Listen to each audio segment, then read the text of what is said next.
taking time out from our stem cell research to entertain you. We're Rod and Fez.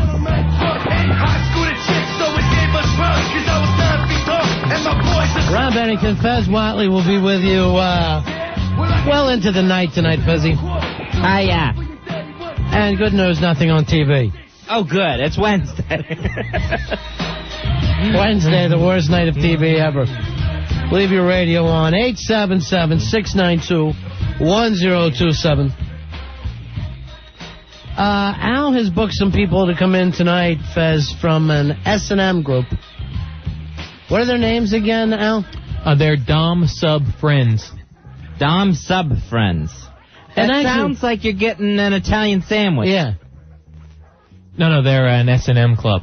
Right, well, that I understand. But who would ever put friends in their S&M club? I guess it makes it more welcoming. Sounds like they get together and have hoagies. I'm starving. Thank you very much. Why don't we just have 2 hoagies and send them home? And those will be our sub-friends. Have a guy named Dom deliver us a couple of subs, and they'll be our friends. Tell the Dom sub-friends that the fat sub-friends in here is starving. Again. All right, we'll have some fun tonight with that. Al, so you're going to be getting subbed, or are you going to be doming? What are you going to be doing? I'm hoping to watch it.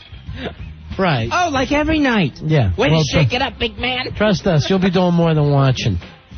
And let them know, is it a woman running this thing, or? It's a guy and 2 women. Yeah. Oh, okay. So I guess a master and his dominatrixes. Right. Is what I would assume. Tell them don't go touching us. They know that already. Because I'll punch them in the forehead. That's the thing when you get around these mistresses and all. You're not my Dom sub friend anymore. Well, they start thinking they can Dom sub everybody. It ain't going to happen. They may be able to Dom some and sub others, but they don't neither one on us. See, here's the thing. I understand Doming, but why would anybody want to be subbed? I'm into the S part, not the M. Subbing hurts. Subbing hurts. Let's face some facts, people. Where does it even come from? Why do people want to get hurt? Does it go back to caveman days where you club the woman? These people actually flog and cane, right? Ooh. Yeah. Oh. Nice. I understand we lost a friend today. Rachel, no longer a friend of the show, huh? That's true. Okay. I feel bad about that one. All right. People are writing in, are you sure it's not friends of Dom DeLuise? That's the Dom friends we want to hang around with. That Burt Reynolds crew. Jerry Reed, Charles Nelson Riley, Jim Neighbors, they'll all be stopping by. Middle-aged men grabbing each other's ass somewhere. I'm telling you, that's one wacky gang. Not even Lonnie could break that inner circle. No. Lonnie, they picked her because she kind of looked like a man with breasts. They all get together crying over Burt Convey every night. Yeah, what happened there? What happened with Burt? I think brain tumor. Yeah. That's why I tell you, be so careful to brush your hair.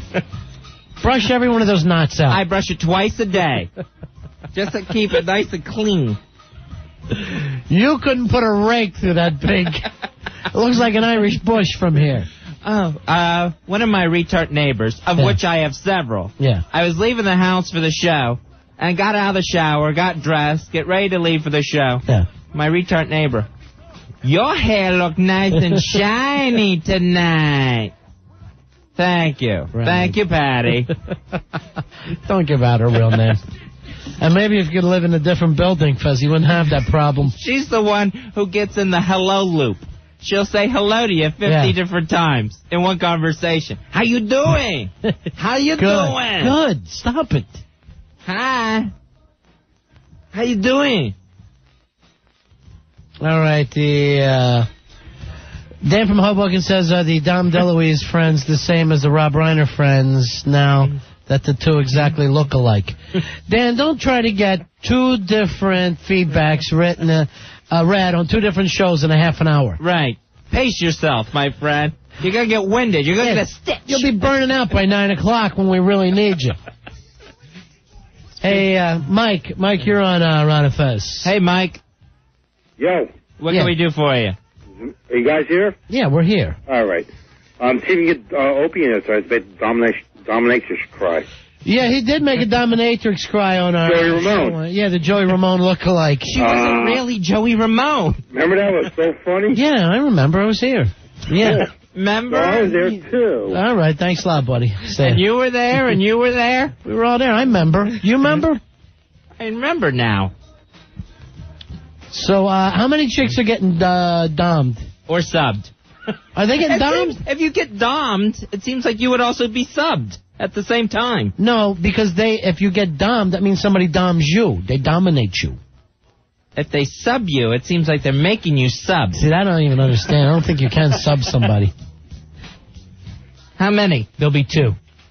2. Salt and pepper.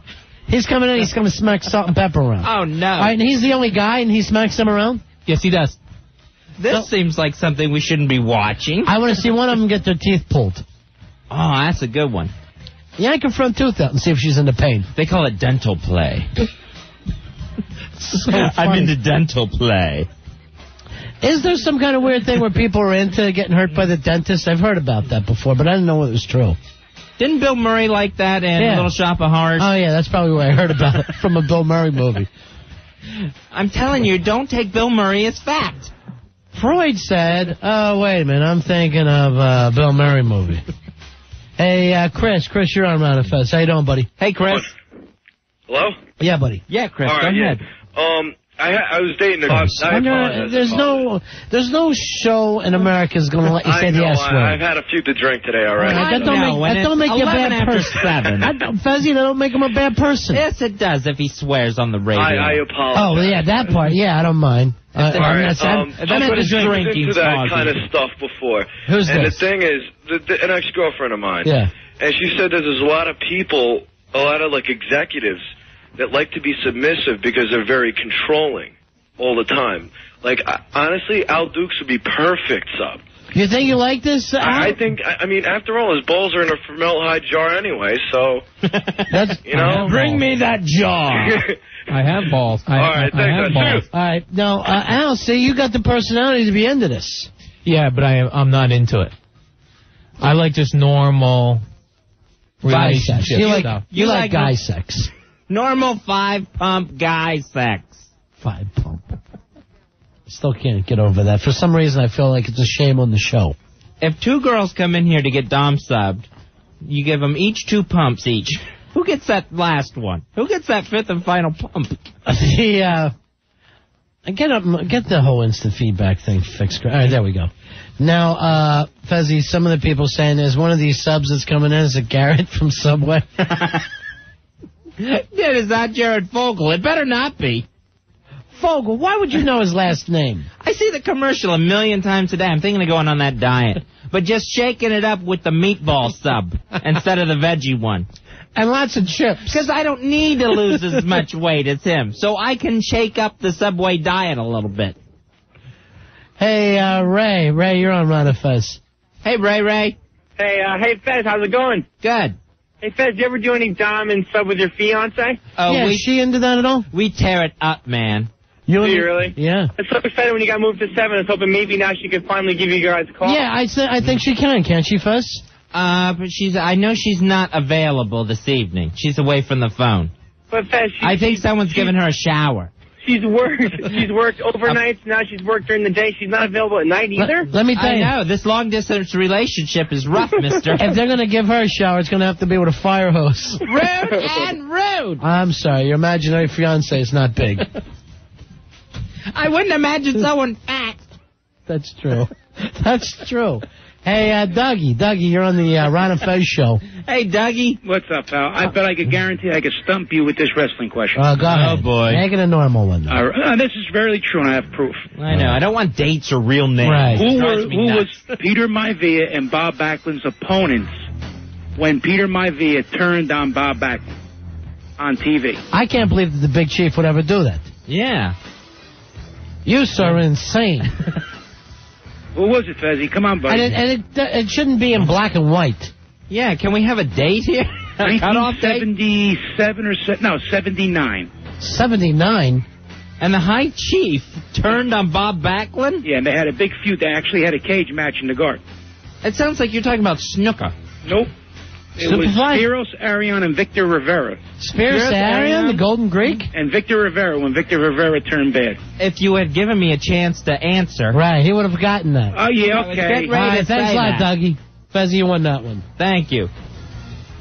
All right, just so everyone knows, I'm not going to take a million questions about Fez's fiancée. That's personal business. That's his personal fake life. Hey, Tom, you're on Ron and Fez. Hey, Tom. Hey, what's up, guys? What do you say, dude? What can we do for you tonight, Tom? All right, you got to have Al dominated, and he's got to lick on somebody's boots tonight. You want to lick some boots? You want to be sucking boots? Some boot licking? No, the people walk around in them. They're dirty. Yes. Yes. All right, then I'm just Well, then how are you going to go to the bunger? If you want to lick the boots, how are you going to lick the bunger? I'm not going to do that. Yes, you are, Al. Somebody has to. Ronnie and I have to host the show. Yeah, I don't have time for that. Or else we'd love to. I feel bad we lost our friend Rachel. That's weird to me, Fez. You know, you only have so many friends in this world. Right? We Well, don't expect to lose any. people come and go in your life, Ronnie. I guess they do. Yeah. I guess they do. Hopefully you have more hellos than goodbyes. Well, not really. I'd rather have more goodbyes. I could really do with a lot more goodbyes. Tommy, I'll make a list. Tommy, you're on Ron and Fez. Hey, Ron, I'm about to eat dinner, Playboy. You feeling hungry? Yeah, I'm a little starving right now. What are you eating? Sizzle and stir, Daddy. Sizzle and stir. Oh, that sounds delicious. For the first time, man, I'm not starving. I know, me neither. Hey, Fezzy. Yes, Tommy. You know what? Hello. Yeah, go ahead, Yeah, Tommy. I like to dominate my fiancée. Do you really? Sizzle and stir I like ass. to give it a Dutch oven. You know what the Dutch oven is? No, what? How about a jelly donut, Ron? All right, buddy. I'll talk to you later. They're so drunk tonight. Well, Fuzzy, you know, it's 7:16. People Yes. like to have a drink or two. They like to have a nice drink. They must drink all through the nightly news and then call us. They do. What's wrong with that, Fez? People are, they're thirsty. They're getting them down fast. Hey, Mike. Mike, you're on Ron and Fez. Hey, Mike. Hey, Fezzy. What can we do for you? Big news, Fezzy. Reading it off the AP wire. What's that? On AOL, they took the good, they took the bad, and they were taken off the air. Now the Facts of Life cast members are going to do a TV movie to air on ABC. Nice, the reunion movie. Yeah, we were talking about this late last night. They are. Were you? Yeah, they are bringing back the Facts of Life gals. They got Charlotte Ray, Mindy Cohn, Kim Fields, and Lisa Weckel. They're still trying to No work Joe on Kaponacek. How could they not? I thought it was Joe's show, basically. Yeah. I thought she was the star. Now, they said that they haven't gotten her, but they have gotten her husband and someone to play their son. What's funny is they have not yet approached George Clooney. I'm sure he's going to go from the perfect storm to the Facts of Life He oughta. again. He was George the handyman. He oughta. He was, it says he was handyman during the 85-86 season. And I don't think they're getting Molly Ringwald back either. No, that's she's a not tough gonna make one. But also, did you read the article about the sharks off the Gulf Coast of Florida? We got a little newsman here for us. Yeah, we saw that. Well, I'm on AOL. There, hundreds of sharks have been congregating off the Gulf Coast of Florida, and no one knows why.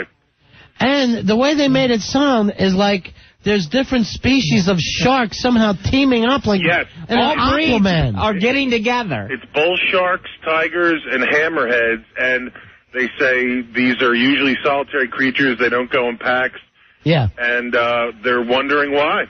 Something's I up. think it's time, like you guys said, pave the ocean. Pave it. Yeah. I don't think we need oceans where we've got wild creatures out there ready to bite us at any given time. Pave the oceans, and right now the sharks are cooperating by all getting together. We can just get them at once. Here's the situation, Fezzi. Have we ever thought of, we've got these nuclear weapons we're not using. They're laying around getting dusty. Why not drop a couple off the Gulf Coast? Right into the middle of that shark thing. Hey, that's it. That shark pack. Sushi, man. Hey, I'm card holder 1067. All right, brother. Take care, bro. Thank you for the information. This shark thing, Fuzzy. My brother Corky was actually heading out there tonight in a boat. To kill him? He was going fishing. He was going shark fishing with his pals. No, how do you shark fish? You chum, like in Jaws? Right, I know they chum, and I think he's got some big hook that he's got. I don't go with them. What do you got to hook him and pull him up? Yeah, I no, think isn't so. there like a bang stick where it's like a shotgun shell on the end of a long stick and you hit the shark with it? I've heard of that, but I have no idea how it works. All I know is that my brother would brag if he got bit by a shark. He's the type of person, you know him, Ronnie. Yeah. He'd love to show off a gnawed limb. Your brother is like one of those idiots at the beginning of Jaws where the people just went out shooting in the water and the boats were banging together. That's him. Yeah. That'll be happening tonight. Hey, Mario, you're on Ron and Fez. Hey, Mario. Hey, how you doing, Ron and Fez? Yeah, buddy.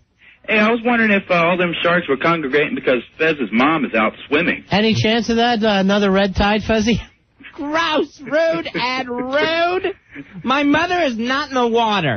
All right, fellas, have a good one. That's it. No, she's on the beach with towels wrapped around her, wet towels. That is wrong. She is not she's not out of water. And her little gills are just flapping back and forth. She's not that big that she would have to be rescued and put back in the water. Could one person do it, Fez? Could one person roll her back? No. Thank you. I rest my case. Jimmy, you're on Ron and Fez. Hey, Jimmy. guys, Jimmy from Staten Island. Welcome to Evenings. Hey, thanks, buddy. I'm glad to be able to listen to you up here. I wasn't sure if I was going to be able to, but I can. Good. I'm glad to hear it, my man. Okay, there was a thing back in like the late 90s, or mid to late 90s, about rebuilding the shark population. Uh-huh. And that's one of the reasons why there's been so many shark attacks.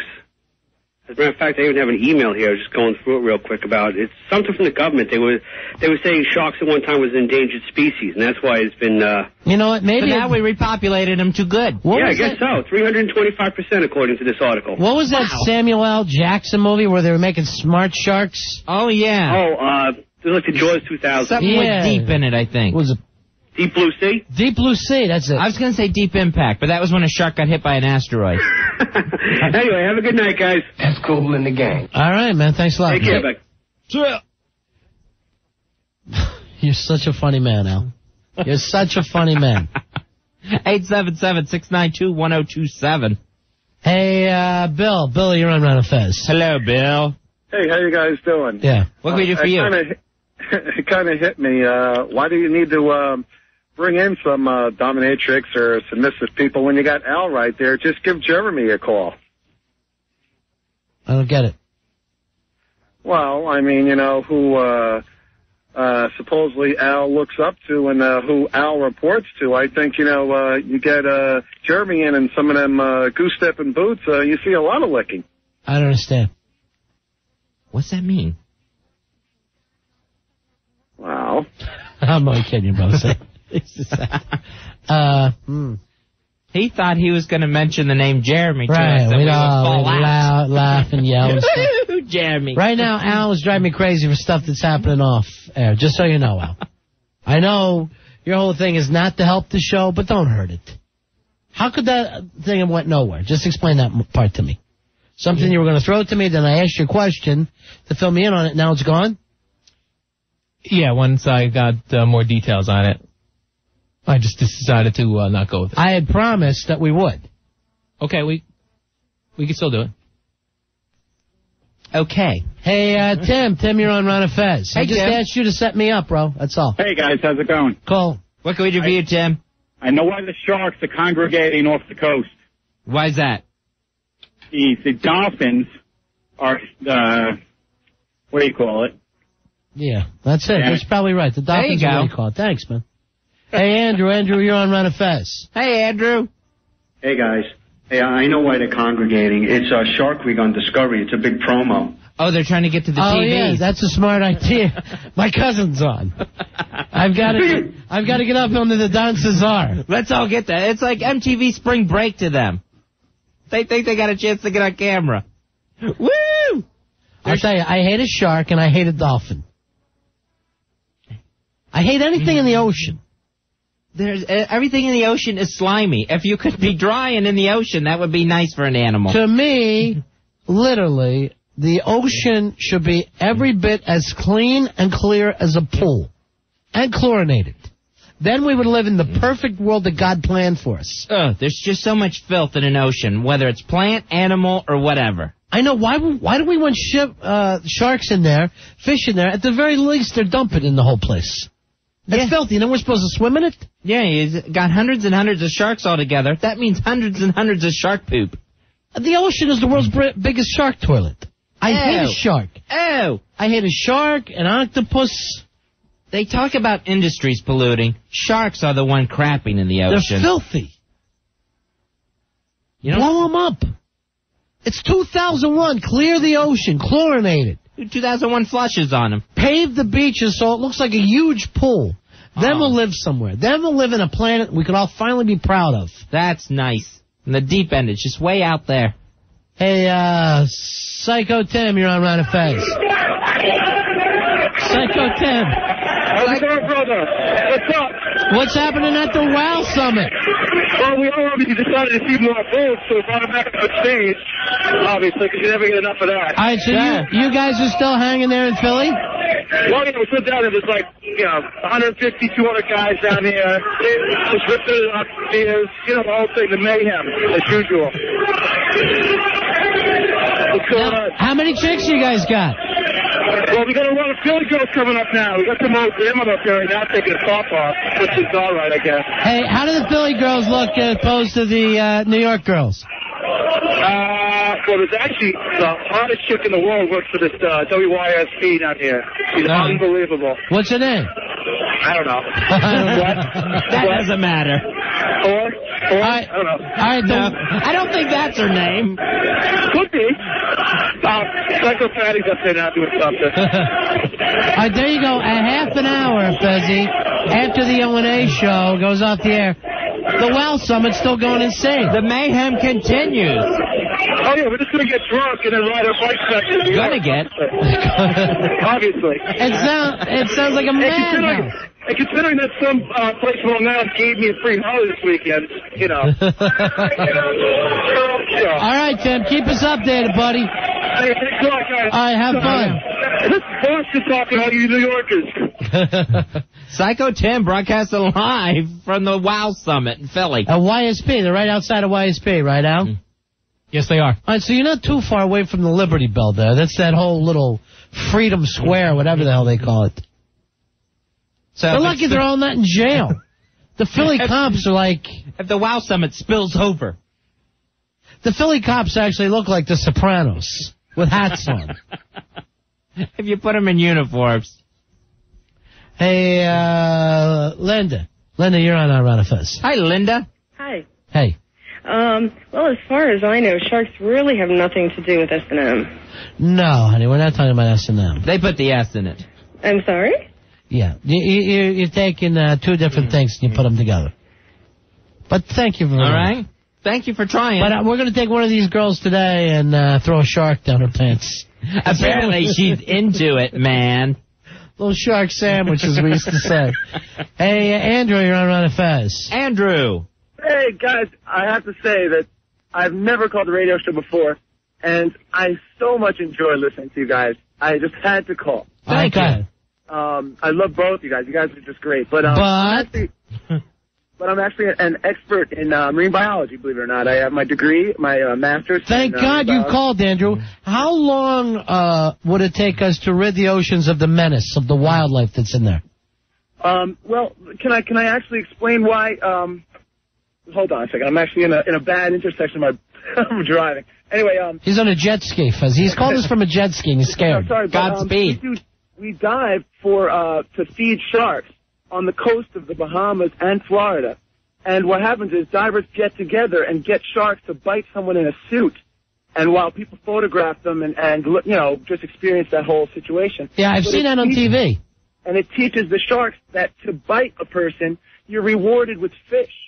Yeah, but That's horrible practice. Yeah, but I saw the people that run these schools say that that can't be proved or whatever. I don't, the weird thing is you would never let people feed wild dogs on the end of town or something, Sure. But there they are feeding sharks. But Andrew, as a marine biologist, do we have the technology to kill every living thing in the sea? And to take the seas back for humans? Yeah, we can start with the sharks, but we want to get it all. Yeah. I would even want to kill clams if it was up to me, Fez. I agree. I don't think you should really kill the ocean, though. But Not the ocean. We'd never kill the ocean. We want the ocean. We just want it back. We kill everything inside the ocean. And then pave the beaches and maybe even run some giant water slides into it once it's safe. Oh, nice. All right, thanks, Andrew. From the kelp to the whales. We really want to clean her out. All right, thanks, buddy. Love you guys. See ya. He loves us, Fuzzy. A man loves us. A marine biology loves us. See? Scientists love us. See? It's like a baby. See? 877-692-1027. Don, you're on Ron and Fez. Hey, Don. Hey, Don. Go ahead. You're Don. Hey, what's up? Is this Ron Fez? Yeah. Yes, go ahead, buddy. Hey, I got a friend of mine who works over in the NWA. How you guys doing, first of all? Excellent. What can we do for you tonight? Great to hear. I can't really hear you too well, but I got a friend of mine who works in the NWA, National Wildlife Association. He got an NSB card, too, and a 3-piece OG. Why does every one of these wildlife associations have to sound like a wrestling organization? Yeah, you got the WWF, the World Life Wild Fund or whatever. Yeah. It's crazy, but he told me that, you know how you said they were going to have the increased shark population up to 325%? Yeah. Well, he's telling me that it's going to be 1,000 by the year 2003 if you don't do something about this with those nukes that you were telling me about. 1,000%. We start 1,000% by the year 2003, by December of 2000, going into the year 2004. You know, it wasn't only about 20 years ago that they were complaining we didn't have enough alligators. Right. Now there's alligators biting kids and old people. They're in every backyard in Florida. And they're moving north. Some of them been seen in Pennsylvania biting people. Oh, that ain't right. A couple got bit in Hershey Park. Oh, no. They thought it was a chocolate gator. I have no idea what happened there. Hey, Rob, you're on Ron and Fez. Hello, Rob. Yeah, Ron, Fez, what's up, guys? Hey, my man. Yeah, I hear a lot about this shark attack, and I want to give you guys a call. I go shark hunting with my cousin Mark. Nice, thank you. You're doing God's work. And, I mean, don't get me wrong, we take 24-inch cylinder hits before we go in the water, which is a sick thing to do, but it's a pretty wild process, and I'll tell you about it quickly. What you got to do is first, you got to put this gel on your body. Before you slide the wetsuit on, because... All right, I've got gel on my body. What's that gel you got on your body? The reason for the gel is because the shark has an instinct. They can't see, but they have an instinct. So, you ever watch a diver when they dive off a diving board, their arms are out straight and their legs are straight, and it's a perfect dive? Yeah, that's instinct. Yeah. Well, when you dive in the water, you have to dive with your arms straight down and your legs straight down as like you're a dart hitting the water down. You can't hunt floating at the same time you're going down, because if you stop, it's like actually stopping movement. It's a wild process. You have to go to the classes to really get into it to see what All right, so you actually kill them while you're underwater with them. You'll kill a shark down there. My cousin Mark killed, it was about 10 foot white. It wasn't nothing crazy. It was a kind of a baby, actually. But it was wild. We're at the bottom of the sea, and we're looking, because you gotta tread your feet, so you don't kick the sand, because anything that kicks up from the bottom and starts swimming around, and the shark is sensing there's food around. Rob, how many do you think you've killed over the years? Million. I'm 28. I'd probably put 3 to sleep. 28 confirmed kills. Wow. No. I'm 28 years old. I put about 3 to sleep. My cousin Mark is 36. He put a good 14, 15 to sleep. Well, you know, you're on pace to beat this record. Good luck to you. All right, thanks a lot there, Rob. You're the Barry Bonds of sharks. See ya. Hey, Jimmy, you're on Ron and Fez. Hey, Jimmy. Hey, how you doing, guys? Oh, good, man. All right, what we got to do is we got to change just like we did the Earth. We just got to go under and put them all in zoos. We'll keep a few, and we'll go out in subs and look at them every once in a while, but kill off the rest. I got no problem with a shark zoo. Yeah, Fezzy, what you do, you take something like the Great Salt Lake, which nobody uses, and you fill that full of marine wildlife, then the oceans are pure. That's perfect, because that Salt Lake, it's salty already. That's perfect for them. I hear they love the salt water. I tell you, when I'm in the beach or whatever, I don't want nothing even bumping up against me. I'd stab a horseshoe crab. I hate those things. Oh. Jellyfish. Gross. There's no reason to have a jellyfish. There's not one thing that helps mankind in the water. Mermaids. That was the last good thing. All right, thanks, Jimmy. And we killed them off. Let's take a little break here. We got some S&M people coming up from the Dom Sub Friends of New York. DomSubFriends.com is their website. 877-692-1027. It's the Ron and Fez Show. Ron and Fez. 102.7 WNEW. 102.7 WNEW announces our new fall lineup. Sports Guys mornings, Don and Mike middays, Opie and Anthony afternoons, Ron and Fez nights. 102.7 WNEW. Ron and Fez at night, including Saturday night. 102.7 WNEW. 102.7 WNEW, we're Ron and Fez. A programming note. Paul Lowe will be doing his movie reviews tonight instead of Thursday night. When we're preempted for Giants preseason football. All right, what movies is he reviewing so everybody can get their Oscar blips together? Coming out this weekend, Rat Race. It looks like a new Cannonball Run. Yeah, that, I guess, will be number one, huh? I would think. The American Outlaws, the new Jesse James movie, is coming out. And then Nicolas Cage starts his run of World War II movies with Captain Corelli's Mandolin. Now, the S&M people are out there, Fuzzy. The Dom Sub-Friends. Yeah. And Victor comes off kind of like a German hypnotist. I was talking.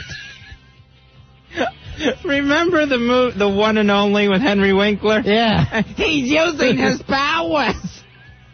Al, what's the whole story there before we bring them in? All right, it's Victor, Sir Victor, he's calling himself. All right, Sir Victor. I don't know who knighted him, whether it happened the same time Elton John got his.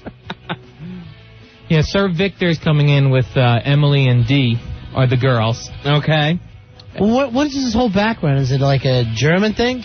No, not that I'm aware of. I don't know what his deal is. You didn't pick up an accent there? No, I definitely picked up an accent. I don't know what it... I'm not sure I can pinpoint it exactly. Kind of a Dr. Doom from Marvel Comics type thing? I was thinking that. All right, a Dr. Doom situation we're into. And he's like, we are going to be showing off some nipples if necessary. The girls, take your jacket off when Rod is looking. Al? Not an obvious situation. Yes, not obvious. You know? Smooth. You are, there's not enough O's in smooth for you. You're having one of your shows tonight, right? Edward James one of those things. Edward James almost his face is smoother than you. Oh, that's so cruel. Did you write it down for me? You don't remember it? I don't remember. Okay. So figure it out on the slide, okay? I will. Thanks. Because I need a producer. What's that? You know that song, I Need a Hero? I want that changed. I want Airsick to do I Need a Producer. Also, I'm holding out for a producer. I'm holding out for a producer. A remake of the Bonnie Tyler hit. That's all I want you to do, Wells. Remake Bonnie Tyler hits and then fire yourself. Also, Albert, let him know that this is not a joke and will be treated as a joke. Victor? Who knighted him? Transylvania? Not sure. That may just be a name he gave himself. Sir Victor is here. Victor's ladies? Now, is it legal to call yourself sir? You, sir, and no gentleman. What do we find out he's going to do to the ladies tonight? He's got Emily and Dee with him. Very interesting. We have stupid. Some bondage. I mean, I want specific. I don't know what some bondage means. Right. What exactly are we going to put the girls through as part of the Dom Sub-Friends? They'll be flogged. Well, and now why don't we start and call them the Dom Sub Super Friends? Okay. After the old cartoon series.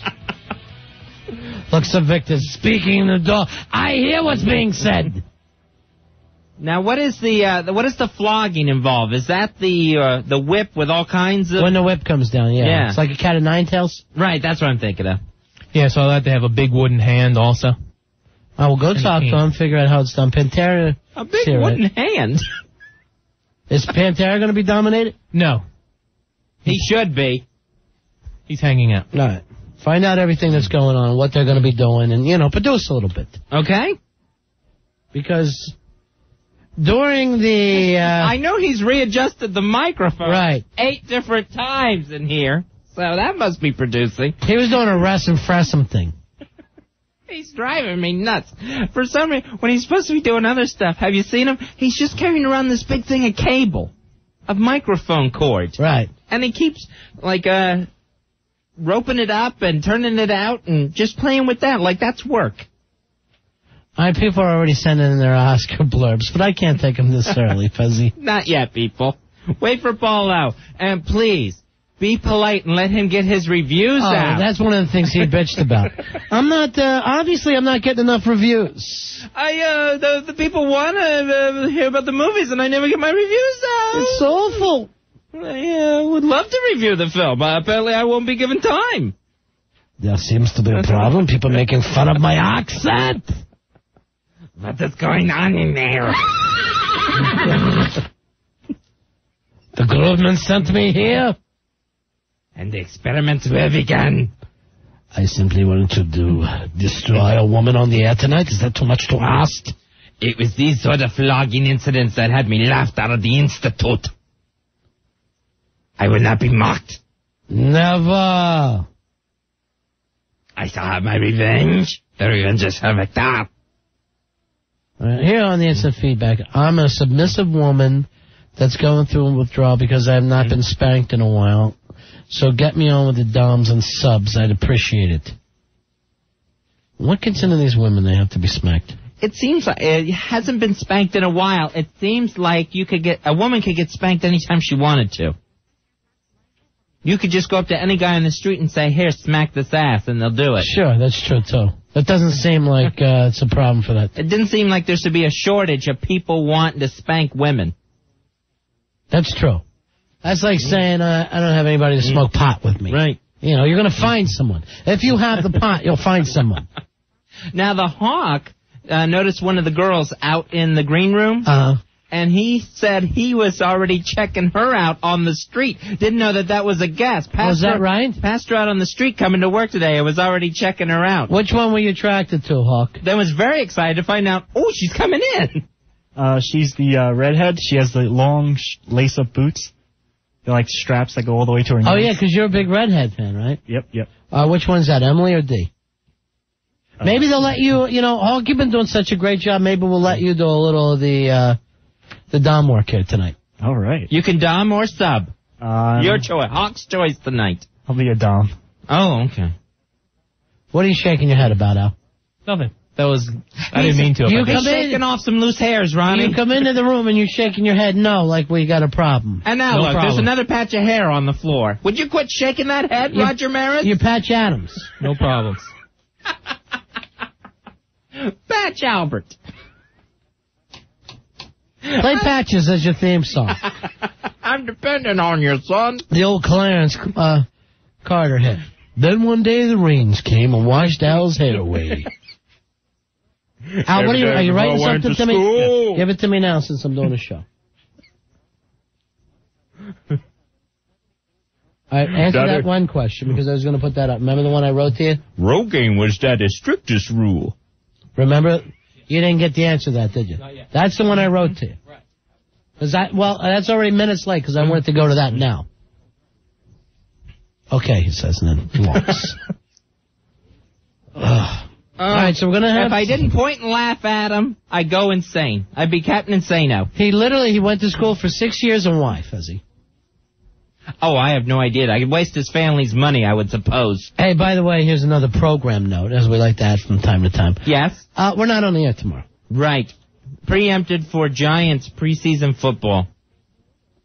That'll be during tomorrow night's show. But everyone remember, we will be back Friday night. We're going to have a Planet Job Friday night. Yeah, we're going to have some chicks in here drinking cocktail night. We're going to see how good of a mixer Planet Java is. I thought Pantera and Lisa were coming in on Friday night for the partying. They are. They came in tonight just to hang out. All right, well, bring them by. Bring them in. He is running around like a bald-headed chicken with his bald-headed head. You never know, but you actually need Billy Staples, don't you? You need Billy Staples. Who's getting restapled? Hopefully he'll be back Monday. And they say even Staples ain't enough. He's going to need Carpetex. Oh, no. The Staples won't hold. Pantera, how you doing, buddy? Hey, what's going on, guys? You saw Victor out there. So Victor. He's a bit weird. You heard him talking. Is that like a German accent going on? Or? I think he said it was Czechoslovakian. Oh, I see. I understand. Yeah. Now, Lisa's here. Lisa, we haven't seen you sober in quite some time. Hi. So you're coming in to party on Friday night, right? Well, I haven't heard exactly what it's going to entail. Well, Al was supposed to set that up with you on what, Monday, Al? Yes, earlier this week. Did you? Don't swing that thing into her teeth, by the way. Well, let's not start the doming and what I like to call dental play. During 6 years of broadcasting school, they should have taught you how to use a mic. You don't go whipping it past a person's teeth. Today in the office, before the show started, Ron sat Al down. I shouldn't tell this. Go ahead, tell it. What did you learn in 6 years? 6 years, he's got a master's degree. What did you learn about radio in 6 years? Tell us one thing we can use from your vast knowledge. Here, Al actually told me this, and he's got a master's degree in radio. And he says to me, I've never thought that giving out prizes and money on the air works. I go, what? The entire business is built on giving away prizes and money to people. And big promotions. Right, big promotions. I don't think so, he says. I've never gone in for big promotions. So what does work, Al? Could we have that diploma back? We want to take it back to Sandy Kane College. Is that where you want, Sandy Kane College? No, just Kane College. I bet I found out you were at Sandy Kane College for 6 years. Professor Tuado. All right, so for 4 years you went to Kane College and studied what, broadcasting? Communications, yes. All right, and then for the final 2 years, your master's degree. Where'd you get that at? I went to Indiana State University. And I could kill Larry Bird right now. And again was communications? Yes. More specifically, radio. More of a focus. After 4 years, you decided you needed to focus. In 6 years, you could have built a radio tower and had your own station. You could have collected aluminum cans and bought a radio station. The answer is false. Giving away cash and prizes will not help a radio station. It just doesn't work. Multiple choice. What do listeners like to win? A, big money. B, a car. C, nothing. Nothing. Hell, I'd rather win nothing. Listening to my show. That's easy enough. C. I also found out that bumper stickers do not let people know where you are, and billboards are awful for a radio station. Microphones are not necessary. Senior thesis, Al Dukes. Let's go with the old 78 long play albums. CDs will never make it. A paper by Al Dukes. And as I started to yell at you, you watered up again, which always makes me uncomfortable. I hate a man who waters up. Here's some of his other papers, Ronnie, that he wrote. Carts, Who Needs Them? By Al Dukes. Where do you set up the cameras? Right, that's his whole big deal. All right, Pantera, you're going to be spanking Lisa tonight, too. They're going to teach you. All right. No. None of that stuff works for you, does it? No. See, here's the thing. I understand why anybody would want to spank somebody else, but why does somebody want to get spanked? Seriously. When it hurts. Yeah, that part hurts. I'll whack anybody. They claim it doesn't hurt. Well, how can it not hurt? You're getting hit. It's got to hurt. And they're getting hit with whips tonight, right? Al? Yes, they are. I tell them I want them to wipe those smiles off their face, too. All right. You're a natural top, my friend. I know, I am a natural top. What does that mean? It means that you'd rather be the bad guy than the bad girl. Oh, a top is a dom, I would. Right, you're on top. You, Fezzy, most of your life been on the bottom. Of many things. Hairy boys. Hairy boys, I got to be home by midnight. Bottoms up. Oh, that's so gross. Now the whole show's ruined for me. All right, so when they come in here, I just wanted to start as they come through the door. I don't want to hear a lot of psychology. I just want to see somebody get the boots put to them. Yeah, make sure Sir Victor is just dominating these girls, letting them have it. I want to hear them getting screamed at so bad as they come in. That, Lisa starts screaming, stop, this has got to end now. This is past the fun part. I need a drink. Pantera's crying in the corner. Just going, no! If we can draw blood tonight, I'll consider it a victory. And then you're going to be in on this, too. Unless you can talk Lisa into it. I'll do something. Yeah. You'll smack one of them? I think she wants to hit I'll Al. smack anybody. Yeah, that's a good thing I'm about not getting you. smacked. Yeah. She's so cute. I agree with her, though. Someone smacks, you smack back. That's common sense. I know. Do doms ever go toe-to-toe with each other? Yeah, I don't know what happens when two doms are in the room at the same time. The two alpha males, one of them must be destroyed. Then it's like a couple of elk going at it. Just butting heads. Is that what it is? Is that what you learned in the school years, Al? 6 years? That we never covered at all. I don't think you covered anything. Your check cleared and they gave you a diploma. Here's one of his other papers. Radio stations don't need phone lines. Is that right, Al? That's one of the papers he wrote at Indiana State. We're getting rid of the phones? Phones are very important. Here's one that he wrote. A follow-up. Toll-free, schmoll-free. By Al Dukes. Is that right, Al? Let him pay to call. Toll-free always helps. Always helps what? My name is Sir Victor. I'll be in there smacking some people around very badly. There's your Mr. Dukes. So, did you ask them about the pulling the tooth? It would really turn me on to see somebody get a front tooth knocked out. I didn't ask him. I'll check, though. Okay. And one of the girls has to be choked, though. She's blue. Okay. Blue baby. Yeah. Because my first girlfriend was stillborn. And I'm always just trying to do that over and over. Your first girlfriend was stillborn. Yeah. It was a stillborn baby that was thrown out. And I'm trying to recreate that now. Yeah, because nothing is unnatural. Remember that. Right. Nothing, yeah. It's all just our feelings. As long as it's consensual or something. Between you and the blue baby.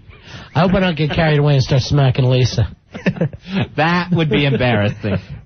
See her drop me. Look at her. Look at her glaring at me now.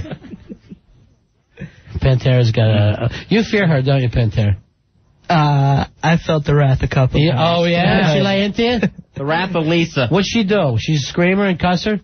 She's a puncher. Really? No way. She punched you in the face? So one of his teeth almost got knocked out once, but it wasn't really my fault. You really hit him? What did you do that got this nice woman so upset that she tried to punch out a tooth? I'll tell you. Yeah. Please do. Okay. All right, if I'm drinking and I say don't touch me, it usually means don't touch me. All right. No. God. What happened? Well, you're like a puss over here. What happened? How long ago was this? A year and a half, 2 years ago. And how did he started touch touching you? her? In what kind of way? Not sexual. No, not like that. He's just getting put his hands on you. I'm pissed off. I'm trying to walk away. Right. Be by myself. And, You're trying to and I'm trying to argue with her. Right. And he's trying to put his arm around you. So she punched you? Am I wrong in saying that if I warn you 3 or 4 times ahead of time, look, if you touch me again, I am going to strike you?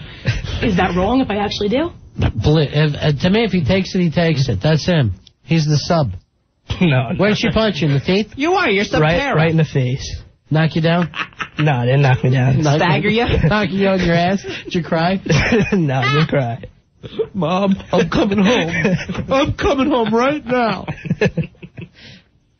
Hey, hold on. Here, George wants to get on there. Hey, George, you're on Ron and Fez. Hey, George. Hey, what's up? Yeah. How you doing? Yeah. What can we do for you, George? I'm figuring maybe I'll come down there and just start sliding people for free. Hey. Matter of fact, there was this one... If you feel like you're strong enough, tonight's the night to do it. Oh, definitely. But there was this one guy that just walked by me in a freaking turtleneck sweat. I wanted to get out and stop him. All right, now, we're not saying you dominate people on the street. That's probably not consensual. You got to join this club first. Oh, really? Yeah. Yeah, Dom's up friends. How much is the joining fee? Oh, you'll just keep listening, okay, George? All right, guys. All right, a lot of people like to smack other people. Yeah. I don't know who likes to actually be smacked themselves. It's finding the smackies that I guess is difficult. Yeah. It's not the find all this out from Sir Victor. Yeah, we have Lisa and Subterra, her boyfriend, in here. Subterra.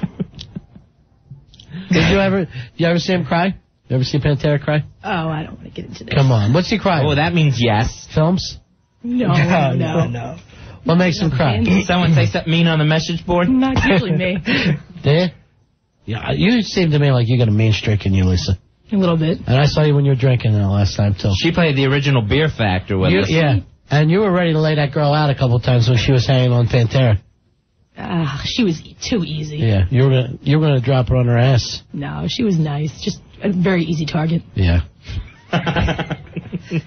877-692-1027. I guess we'll take a break when we come back, Al. And I mean, I want to come right through the room dominating. Okay? We're going to see floggings and what else? A caning. Yeah. Oh, nice. And some hot wax play later on. I mean, later on. I mean, not as they're walking through the door. Why not? Well, I want a bucket of hot wax over top of the door when they open it. It falls on their back. Al, could we finally get that head of yours waxed? Just that finish would be it nice. off. You might be getting some hot wax work done. Look, it's Sir Victor. Sir Victor's got the candles lit. Sir Victor's so scary. He's a very scary person. He kind of looks like an angrier Quentin Tarantino. He's got sunglasses on at night. He's got a good look. Maybe I should start hanging out at this domination place.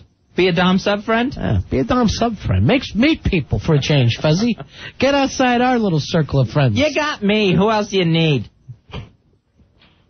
You got me forever and don't ever. Even say that, please. I'm begging you. For as many years as you live, I will be right there in your ear, Ron Bennington. You know what I feel like sometimes with you? Like with a middle-aged guy that has a retarded baby. And he knows now there'll be no retirement.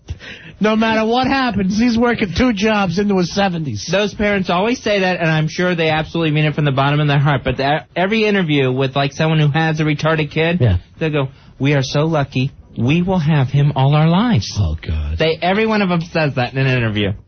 We get to keep our kid all our lives. I'd be saying somehow, I don't know how it happened, he got suffocated last night. I don't know what happened. I wasn't even home. I told him to be careful with the pillows. I don't know how he got. I guess he was diving to the bottom of the pool. I don't know what happened. Normally he's a good swimmer. Anyway, we buried him before the cops got here. We thought we had a little family service in the backyard. That's how he wanted it. 877-692-1027. The Dom Sub-Friends coming up. Ron and Fez. Ron and Fez. 1027 WNEW. Ron and Fez here, your Dom Sub-Friends. After a night of smacking and caning and flogging, you want to kick back and have some Sam Adams. Sam Adams Summer Ale. It's delish. You know, when I'm hanging out with the Dom and sub-friends like today, Fezzy, it'll take me a couple Sam Adams just to get the images out of my mind of what we just did. Enjoy Sam Adams. It erases the bad stuff. Yeah, it'll help wash away the horrible, horrible things that you do when you're hanging with the Dom sub-friends. Sam Adams, see, it's a way to class up a party, even an S&M party like we're having tonight. Exactly. Break open the Sam Adams. Break open. Yeah. Enjoy the Sam Adams, then use the bottles on each other. Crack one across someone's skull. Did you forget what happened with Fatty Arbuckle during that party? Oh, that's right. I say only cups. Only cups during that kind of play. Fatty never worked again. Sam Adams, straight up for all your parties, even if they're S&M. Sam Adams, be a better beer drinker. Drink a better beer, Sam Adams. It's America's world-class beer. Ron and Fez at night, including Saturday nights, 1027 WNEW. Just some Dom sub-friends getting together. We're Ron and Fez. All right, we have Sir Victor and Bob. And you guys are kind of what? Partners with this, or Yes, what happens? I don't understand the way it all works. Okay, we run a group called Dom Sub Friends in New York City. Right. People from New Jersey and Connecticut come to our meetings. We are an educational group. And we basically promote the safe, consensual practice of what we do, which is domination, submission. Now, so it's open to anybody who wants to come in and join your group? Is that if you're over 18 and you want to explore your desires and fantasies that you have, explore your comfort zone, kind of expand it. See, that's what Lisa here is looking to do. She wanted to watch a little bit tonight. She's interested. Peeping Tom. Yeah, she's a peeping... Tomette. That's right. Hello, Peeping. Camasita. Yeah. Making copies. All right, so you just... so you're going to watch for... Now, where did you meet the ladies? You got Emily and Dee. Did they... I know them for a few years. I met them at the 99-cent store. No. Now, actually, what are they... what are they kind of into? What are they looking for? Do you kind of see what the sub is into, and then you bring it to them, or are there lessons they need to learn? What happens is that everything, as I mentioned, very important because listeners may misunderstand what we do. And what we do is consensual. You see, the difference between movies such as 8mm and Pulp Fiction is that what you see in those movies, you see violence, and none of it is consensual.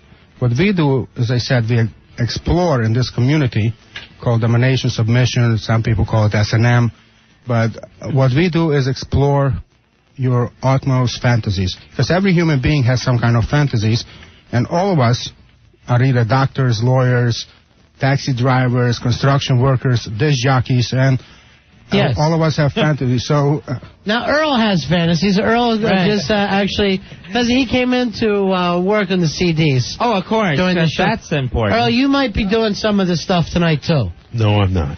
Because they always like an angry-looking black man standing behind them at all times. It kind of adds to the mystique, Fez. I'll pass, gentlemen. All right, what are we going to do right off the bat here with Emily and D? Should we talk to them, or we don't talk to them at all? Is that the thing? How's it work? What happens is that we're going to get into the physical part. Very important to point out. What you think about the physical part, whether what you call whipping and hitting and all of that, that's the physical part. It all starts in your mind. I'm speaking words, they start in your brain and they come out from your mouth. Well, all your fantasies begin in your brain and they come out your mouth. Well, Ew. They come out physically. Oh, okay, I see. All right. Earl, you can stay. I know you want to watch. It's just you can stand in the back and be part of it. Earl decided it's time to alphabetize that ZZ Top. He always does. ZZ Top, that's the one. All right, well, let's get started on the girls. Let's.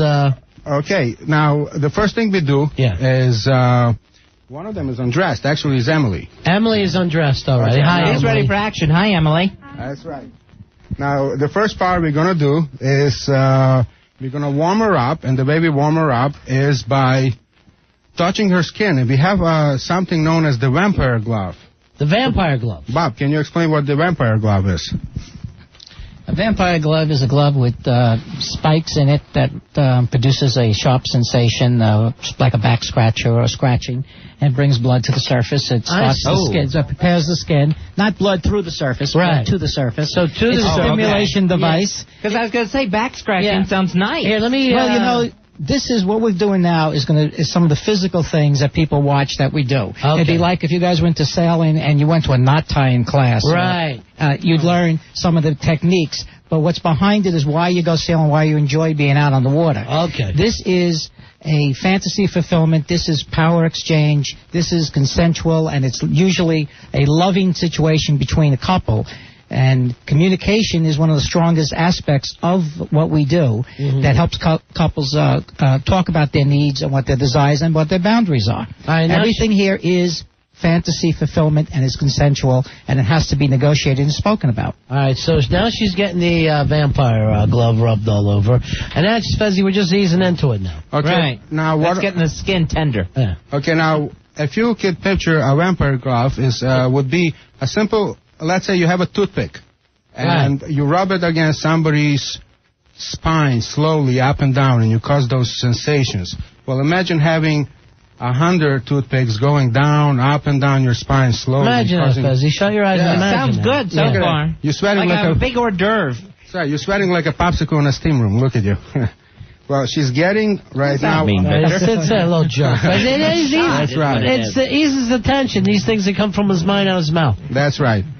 Anyway, right now she's getting aroused. Her skin is getting the sensations. Now, is that scratching her up while she's doing it, or? It doesn't matter. Yeah, it doesn't matter, Fez. Why wouldn't that matter? Yeah, we understand the glove part. Al, we probably should have done the glove out in the green room. Okay, all right, so here we got the glove going. Yeah. And now we can start slowly whipping her. That's like a cat of nine tails, right? Right. And what she's going to do is play... We can say all that, Fezzy. Oh, no, that's one of the words. I'm not allowed to use an adjective before it. I checked. Okay. All right, so we can say that. Oh, okay. All right, so she's taking a little... all right, so that's not too hard. Right. That's really... just a grazing. Yeah, she needs that. She needs a nice grazing to get everything going. Can you hear it? Yeah, we can hear it. All right, now we're... All right, Seems to be now he's got him going harder. like a couple of pom-poms.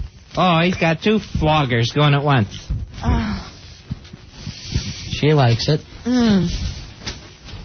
Wow, that looks like some sort of nunchuck action, the way he's doing that around. Looks like he's landing planes at LaGuardia.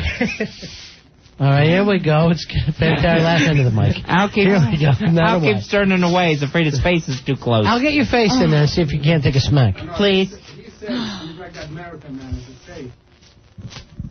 Now, we also have something known as a save word. A safe word. A safe word yeah. means, let's say, during my passion, I get a little bit crazy. Well, you're using the crazy. Let's say insane. Sometimes, that's right, crazy Eddie, insane. Let's say you get during your passion, you don't realize that you may be hitting a little bit harder than you want to. What happens? A safe word means that she can actually tell to slow down. It can be anything. It can be like in my case. Yeah. My safe word is kryptonite. Why is it kryptonite? Why is it kryptonite? Why is it kryptonite, Dave? Superman. That's right. Tonight's safe word will be kick me in the teeth. And say, kick me in the teeth. Tonight's safe word is kryptonite. All right, kryptonite. Kryptonite. Everyone remember that. I feel like I've swallowed some kryptonite. We need to kick it up a notch here. Okay, so. We skipped the History 101 is what they're saying on the Instant Feedback Fest. And Peter Adam says. All right, there she goes. Now we're lighting it up.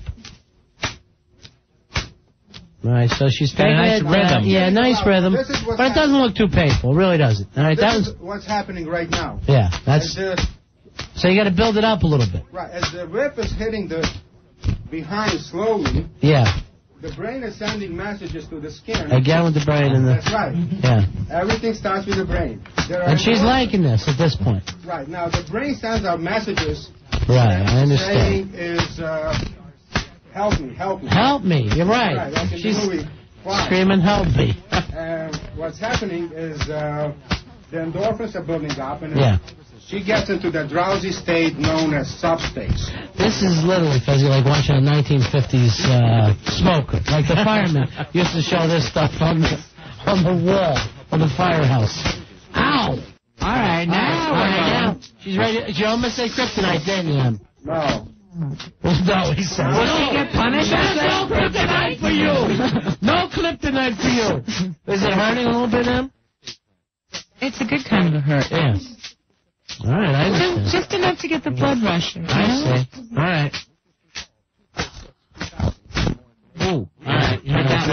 Now he's beating her like a slave. Now, Fuzzy, she's taking it across the back, too, right? Taking it on the back and the arse, rotating it. Oh, that was one right across the back. That's it, Vic. Now we're heating it up. Yeah. God, he knows his safe words. That's right. What's the safe word? He's going to learn. It's whatever that. No, kryptonite. what is it? Kryptonite. No, we changed it. Go ahead. Actually, we should use the kryptonite. Like, instead of kryptonite, use Folgers. All right, there we go. Later on, can Al run one with that vampire glove? It would be the first person. Yeah. Where's the vampire glove? Where's the vampire glove? There's something I never thought would get yelled at on this show. Where's the vampire glove? Yeah, because I got a big vampire baseball game starting in a half an hour. The vampire glove? All right, stop the glove. Yeah, that's... You like the glove? Kryptonite. No. Folgers. Don't grab my hair, I don't have a lot of hair. You're Mrs. Olsen. Yell out Folgers. Hit him in the top. Maybe if you work the skull a little bit on him. Yeah. Smack that skull. Get out of control till we have a bloodbath in here. Yeah. Pull his pants down on him, honey. Don't pull my pants down. The subs are so... The subs turned into Doms when they met Al. This is your night, girls. That was right across the shoulder blades. There you go. Now you got it. Hey, Ray, you're on the face. One thing about Al, he would make a good spy. He won't sell anybody out. Yeah, we'll see. Hey, Ray. Yay. Hey, Card Ray. number 2084. Yeah, baby. Al is loving this. Yeah, I never he heard is. him so animated in his life. I think he is. I think you're right, Ray. You're having the time of your life, huh, Al? He's a closet S&M'er. Is that where I am? No, this a little bit. This is hiding a secret. Oh, He's getting boy. aroused. I'm not aroused. Check, Emily. Check and see if Emily, Al's could you aroused. see if anything's going on down there? I guarantee I'm not. Bob, would you mind? All right, Emily's going to check, Al. Look, nothing. Turn your head. There ain't nothing going on down there. Does look I have balls. nothing. I have balls. I have balls. What did you say to him, Emily? I asked where it was. You couldn't find it when you went to the normal spot? Because I'm afraid, and it I think it kind of... I'm cowered in. I'm afraid. I think what Emily's thinking is that the last time she saw anything small like that had an eraser in the handle. Pencil bud! That's hilarious. He screams, look, there's nothing, and brags about it. What we just did, it's called humiliation. Some people get aroused by it. I think Al is getting aroused. No, not aroused. There's nothing going on down there. Well, stop selling your secrets out. Oh, my gosh. Al, I don't think you've ever felt more alive. So, now, which one of you, let's see, which one of you is getting, well, I see over here 2 young people. Yeah, they're very interested. Now, they're that one, I don't know, I zeroed in on that one. I'm like one of those torpedo things, zeroed in on that one. Sir Sphincter, you are not touching anything. It's not Sir Sphincter. It's Sir Victor. You'll be taking him to Transylvania in a dark place. What was that? She's a little nervous. It's her first time. And that's her defense mechanism. Yeah. That mouth of hers. I'm going to look it up this time. What do you want from me? I think, by the way, for all the listeners, the studio, when you come into the main room, the waiting room, it's so cold, and I think it's purposely down when the females are here. That's right. Right? Yeah, that's the sure idea. it is. They come into that cold studio, and wow, look at that. What else do we got left? We got the caning to do? To Earl? Caning. Bob is going to do that. That's his specialty. He enjoys caning. Yeah. And Emily enjoys being caned. Okay. How do you get to be an expert in caning? Yeah. It's like anything else. Practice. I know. It's domsub.com. Domsubfriends.com. For you folks that want to check this out, meet someone. It's domsubfriends@aol.com is our email address. Oh, okay. Okay, and our toll-free number is 1-866-DOMSUBFRIENDS. So it's 366-7823. And we have a party coming up at Hellfire on September 1st. Right. And that's open to anybody. Anybody can go there and just check it out. 18 and above. Yeah, okay, 18 and above. We're not going to bring the kids there, Victor, but other than that, I'll be there. Nobody can say, you're not welcome. All right, here she is. Let's take a look at the cane first, Bob, before it's made out of leather. It's made out of leather. Okay. Yeah. So it's a combination of a rock. Now, is this turning you on at all, Emily? Oh, yeah. It is? Oh, yeah. All right. I'll believe you. Like a combo cane and crop. That hits solid. I will also take some questions during this 877-692-1027 as we cane Emily to ecstasy first. Is where she's heading with this, and then we'll start on Lisa. I don't know about this. Seriously, you're not digging it at all? Not even a little bit? I'll beat somebody else into oblivion. They're not touching me with it. Lisa, you're pretty quiet there. What are you Yeah. What are your fantasies? Yeah, seriously, what are your fantasies? That the Dom Sub-Friends can make come true tonight with the equipment available. This is not happening on the radio. Dr. Freak Show, you're not getting it out of me. It's Sir Victor. It's Sir Victor. Whatever. Be polite to the guests. He's used to be treated with respect. She loves this, huh? Oh, yeah. Now, Bob, did you have to learn your caning technique by getting caned? No. Yeah, that day will never happen. Purely by doing the cane. Yeah. Okay. Watching the reaction, watching the submissive. Yeah. Right. But remember, this is just the physical aspects. It's still the emotional and the mental. Yeah, but that's all the dull part. Halfway there before we even start because the velvet. Emotionally and mentally she's prepared for it and she enjoys it. That's the way it's from the atmosphere. And she enjoys the giving up and the power exchange. That's Al, too. Yeah. There you go. No. I know. I'm getting Al and Emily mixed up. Ask Al what color is her buttocks right now. Al, what color is her buttocks? It's red. Yeah. What color is your buttocks? Very white. Wow. She's riding that one out, Fezzy. I haven't heard Folgers yet. Yeah. Folgers. It is still Folgers, right? Now, you guys were talking about abuse. Do you see any abuse? A little bit. She's taking that. I know that she's just getting worked with the cane, huh? The cane is exploring. If anybody is abused, do you think they would moan this way? Do you see the pleasure in her eyes? Well, I got a waxy producer that would say different. The tires coming out slowly. She's working her head. Come on, child. Let it go. Al, you let him work. You don't tell him no. Let it go. Don't hold it inside you. Don't hold it without.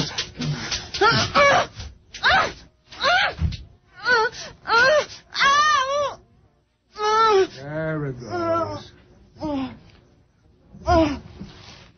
What part of abuse was that? Nice work, Bob, Emily, and Sir Victor. There it goes. That's all gone now.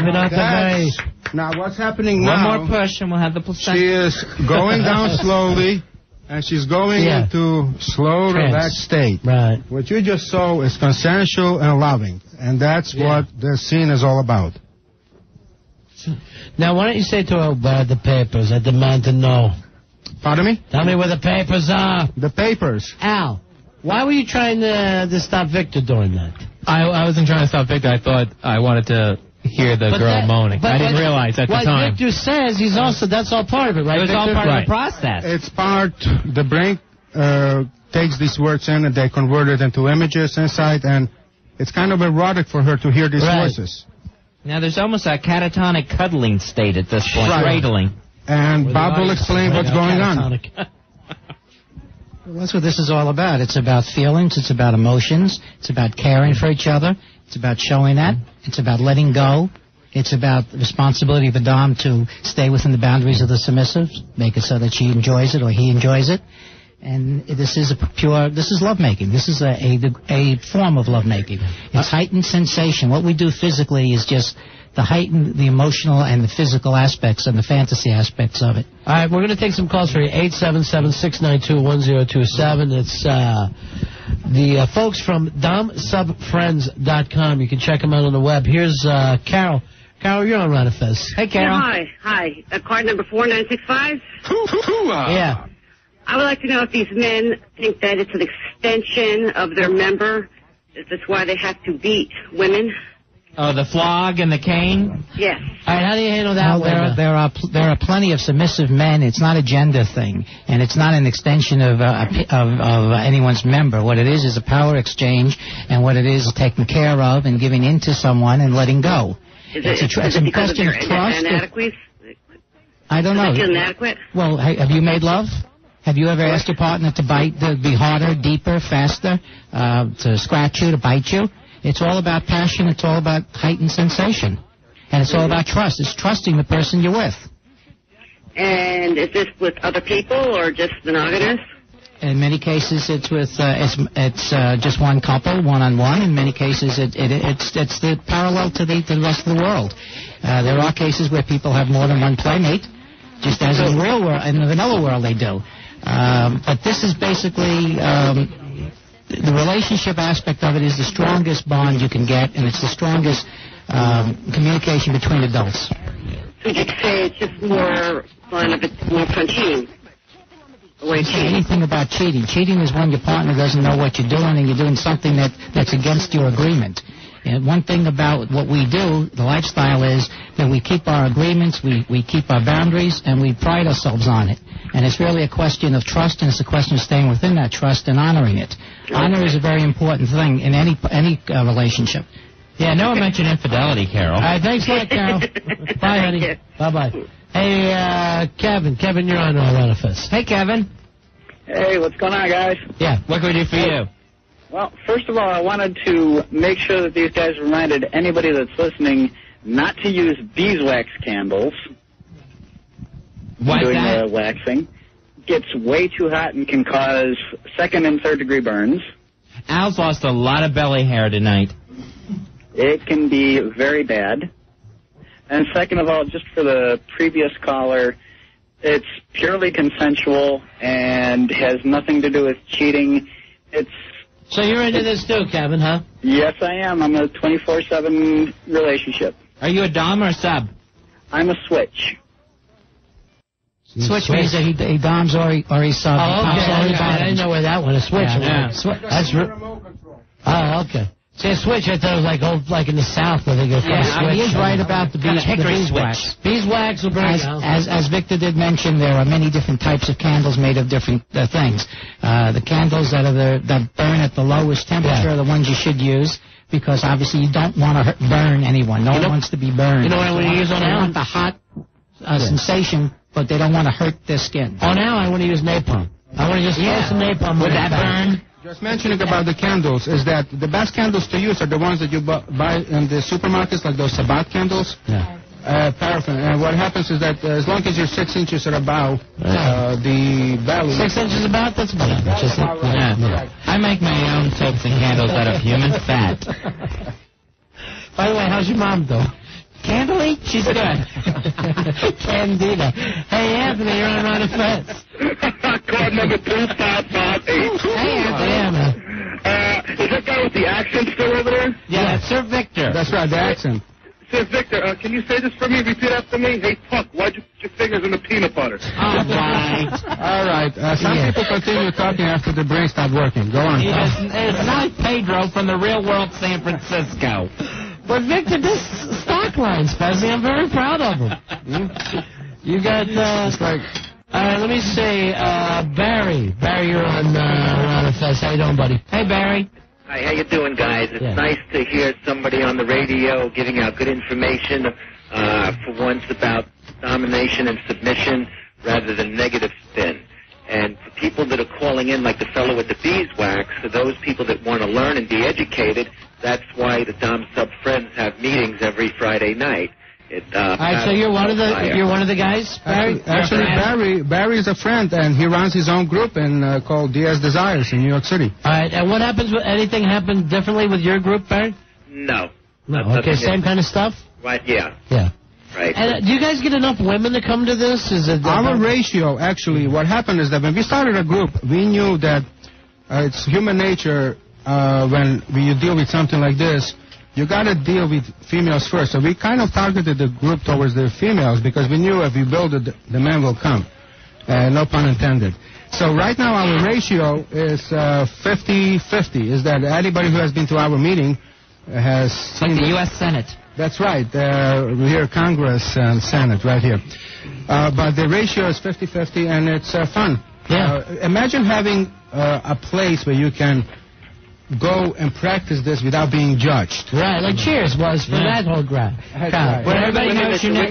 Where everyone knows your pain. I was going to go when everyone knows your cane. But yours was funnier. That Pantera guy looks like he's right from Cheers. Are you ready, Pantera? Would you like to do some of this stuff? Would your girlfriend... Oh, look how you got to look. You're whipped already. You got to look to the chick if you want to spank somebody. He's a sub and a flog hasn't even come near him. Just tell her what to do. Take over, man. Come on. Yes. Listen to Sir Victor. That's right. What do you want me to do? Just tell her to say, honey... Give him the word, Sir Victor. I want you to go over there and get a golden shower. That's right, honey. No. Tonight I'm in charge. Will you say that, Would please, you say Pantera? that? Say that to your chick. Say that to Lisa, who's sitting here. I didn't catch what he wanted me to say. Tonight, honey, I am in charge. Tonight, I am in charge. All right. Yeah. One of the problems is, when you say something like this, you have to have something known as it. Right. He doesn't have it. Oh, that's sad. All right, so that would make him more of a submissive. He's more submissive. Where is that whip? Now he wants to... His machismo was started. Yes, his machismo. Okay, one thing about what we do, there is no egos. In other words, everything, as we discussed, everything is negotiated. So if you're not into this, you won't understand what we do because you have to have that sensation in order to understand it. Right, okay. And you think Pantera doesn't have it.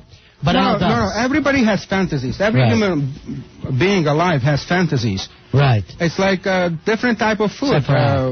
Different type of food. You have Mexican food, American food, Spanish, and in this case, sexually speaking, we have different type of taste. All right, in fact, during this, Bob came over and was just like lightly trying to rub the whip on Lisa, and Lisa's going, no. Do you see the difference? Do you see the difference between... I'm serious, man. Yeah, go ahead. Do you see the difference between the whips?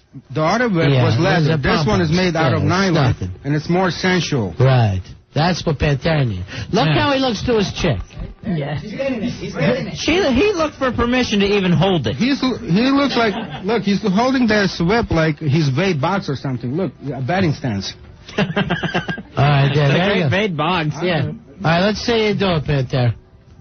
Who is he whipping? Al, I guess. Go for it. Him and Al in a homoerotic thing. First of all, Diana over here, D, is a mistress. So Pantera is talking to the wrong guy. Don't. Because what happens, she'll turn it around. That's right. Oh, This little lady is. he almost hit a mistress.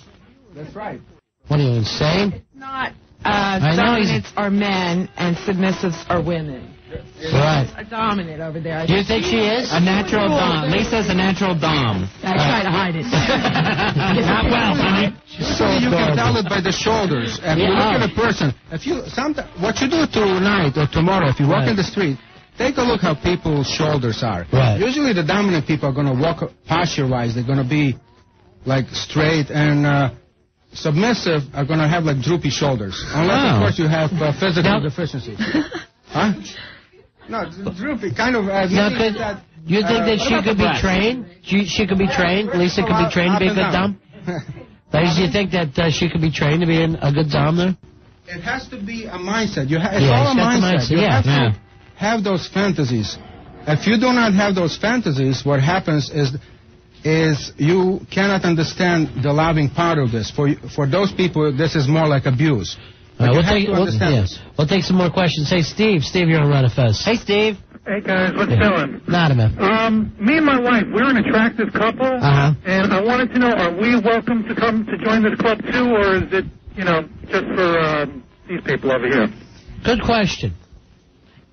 What? Do you accept attractive people? Are attractive people welcome to come too? I sure hope so. Is your wife good looking? She sure is. Oh, okay. Bring her, please. All right, wait a minute. I'll see you on Friday. All right, see you then, Steve. Bill Ugly, you're up.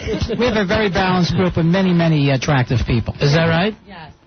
Okay, here's Fabian. You're on Run of Fez. Wow. I hope it's the real one. Tab Hunter's on line 10. Number 6528. Yeah, man. Yo, these guys are douchebags. Well, now, why do you say that? Douchebags. Why do you say that? They just are. It's hideous, and it's like, these guys obviously mistaken us for people who give a crap. Get these guys off the radio. Go home to let them go home to their pockets.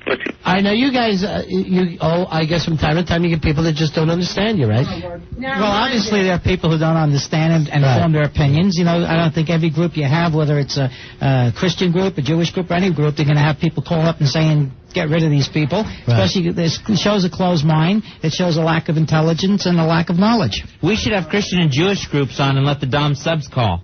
And get rid of them. See what happens there. Actually, that's exactly what I'm talking about. If I'm going to teach this fellow something, he's not teachable. Our mind is like a parachute. If it's not open, it doesn't work if it's not open. You fall. Right. That's right.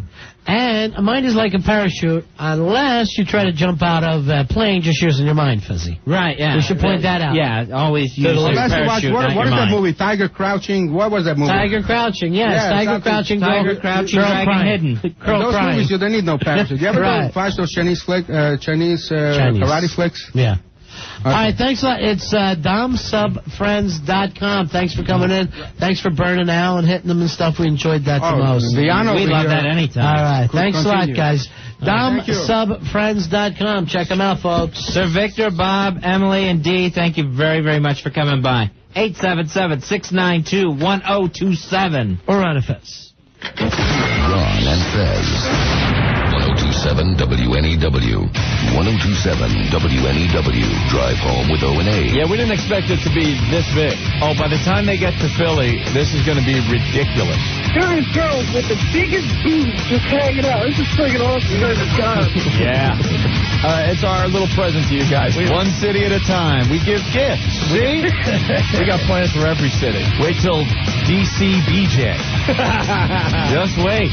Gifts. Opie and Anthony every afternoon on 1027 WNEW. Ron and Fez here. Do you really have to get into a bidding war online to get a great travel deal? No, not if you go to Hotwire. They can save you lots of cash if you will only be a little flexible with your flight times. Because Hotwire has hot fares, specially negotiated deals that you can't get anywhere else. These Hotwire hot fares are good for airfare, hotel rooms, rental cars, and it's easy. Hotwire only shows you their best deals. Because they're working working in conjunction with the airlines, the hotel chains, and the rental car companies. You don't have to bid or give Hotwire your credit card to see their great rates. Hotwire simply has incredible deals that usually beat all other travel sites. See it for yourself. Take the Hotwire Travel Challenge. Search for a deal on travel. Then log on to Hotwire and see how much more you can save with a Hotwire Hot Fare. And remember, everyone, fares may change, so log on to Hotwire and take that Hotwire Travel Challenge for yourself. Hotwire. What it is and where it's at. The Buzz Box. Hey, it's WNEW's Melissa. Bud Light Go Live continues tonight at the Beachcomber 200-205 Boardwalk, Seaside, New Jersey, starting at 11 p.m. Come down and meet me to get a chance to be in a live TV commercial with Bud Light. Tomorrow, catch WNEW's Black Earl and the Wow Van at Sheridan Square Park in Manhattan for a sticker stop. The van arrives at 3, so come down, grab a sticker, and some Lifestyles condoms. Lifestyles condoms, built for pleasure. Tomorrow, join WNEW's Eddie Trunk for a Heineken U.S. Open party at Lundy's, 1901 Emmons Avenue in Brooklyn. It all kicks off at 5. And that's the 102.7 WNEW Buzz Box. Get more on WNEW.com. Ron and Fez at night, including Saturday nights, 102.7 WNEW. New at nights on 102.7 WNEW. We're Ron and Fez. Fezzy, Polo coming up. Going to be doing his movie reviews tonight. And what are the Oscar blurbs going to be about tonight? What are the big movies coming out this weekend? Coming out this weekend, Ronnie, Rat Race, which is an all-star cast on some sort of cannonball run. American Outlaws, starring Scott Conn and Colin Farrell. And Captain Corelli's Mandolin with Nicolas Cage and Penelope Cruz. I predict 3 Oscar winners there, Fezzy. 3 Oscar winners. Best pictures? 3 best pictures. So if you got your Oscar blurbs ready, 877-692-1027. First, Fuzzy, look who's on the air here. It's our old producer, Tuttle, calling us from Florida. Tuttle, how you doing, man? Hey, how are you doing, guys? We haven't talked to you in a long time. Well, I just thought I would give you a call. I have a big boxing match coming up this Saturday, and I just thought I would call the guys that got me started in doing it. Who are you fighting this Saturday? Well, this Saturday is our big Miss Monster pageant that we're doing. Yeah, I should point this out. He's now working for the Monsters of the Midday, Real Radio 104.1 in Orlando, Florida. Yes, and I'm going to be boxing 5 women out of the crowd. 5 women, and all women come first serve, or? Yes, first come, first serve, but there's a catch to it. What's that? I have to take a shot of liquor, any of my choice, in between each round. Wow. Shots of boxing. So you, by the end of it, after 5 women, let's figure 15 rounds, you'll be doing 15 shots? Yes, that's correct, if I go off 15 rounds. Tuttle, do you drink? No, but it's just something that they thought would be an added bonus. See, this was a great producer that we had. This was a guy who was always willing to do stuff for the show. The hardcore producer. Now, we tried to give the, guy boxing women thing to Dumpy. Completely dropped the ball on it, Fez. He couldn't pull it off. Yeah. Well, and Tuttle, you're still undefeated, right? Yes, I'm still undefeated. Right now, I stand at, I would say about 61-0. Wow. Yes. Still the ladies' champion. And no matter how much success he has in radio, does not forget his roots in boxing. And doesn't forget who started him, calls us back. Yes, I was calling you guys because you're the ones that, turned me on to the whole boxing women. I mean, everybody can fight men, but not everybody can fight women either. That's true. That's a good point, Tuttle. That is true. And you had never hit a woman before you met us, right? No, that's correct. I had never laid a hand on a woman because my dad had taught me not to. Mama said no. Mama said. Yeah, Mom. Sanders, you're wrong. Mama's right. Now, our producers here, they say that they're the best producers we've ever had, and that they're the first producers who have liked us. Well, no, I've loved you guys. I love you guys more than anybody. Oh, you don't love us. You don't love us. How much do you love us? From the sky to the ground, from the whole world round. That's a lot. That's a lot of love, That is a lot of love. So, and I would also give you guys a call. I wanted some advice on the boxing thing. If I had to, choose a liquor of my choice, what would be the best to go for, though? For you, I'd say Jack Daniels. Yeah. You and Uncle Jack. A Tennessee whiskey. All right, but so that's something that you think that I could handle. Yeah, you can handle anything. All right. Yeah. You're the hardcore producer, Tuttle. You got nothing to worry about. Hey, when are you coming to New York? We wanted to introduce you to Harlem and the Bronx and And we want you to bring your dad's rebel flag with you. Right? Yes, I'll bring my dad's rebel flag with me, but I will be coming up. It will be sometime. It's going to be right after, probably this weekend. I'm going to be making plans with Al Dukes, or I think that's his name, Dukes, right? Yeah, it is Dukes. Dukes the Hazard. You remember him from. Yeah. So I'm going to be getting with him, and we're going to get everything hooked up. But I also needed some other advice. Tomorrow I'm going down and trying out for Fear Factor because it's in town. I think you're going to win. I think you're going to get on there. Because, I'm that, I would say tequila. Right. Yeah. A lot of tequila for that. See, because I'm willing to do anything. Like, if I come up there, if you guys want to put me through, like, your own kind of Fear Factor, I'll do it. See, that's great about him. So you're Tuttle, I think you're trying to humiliate our do-nothing producers. Well, all right, I have a question. Now say... Like, would it make you happy, like, if one of them ran outside and, walked around in, like, a thong bikini or something? Right, I would be thrilled. They won't do it. Yeah. As long as, even though it humiliates me, if it makes you guys happy, then I'd be doing my job. Oh, see that, Al? What a sweetheart.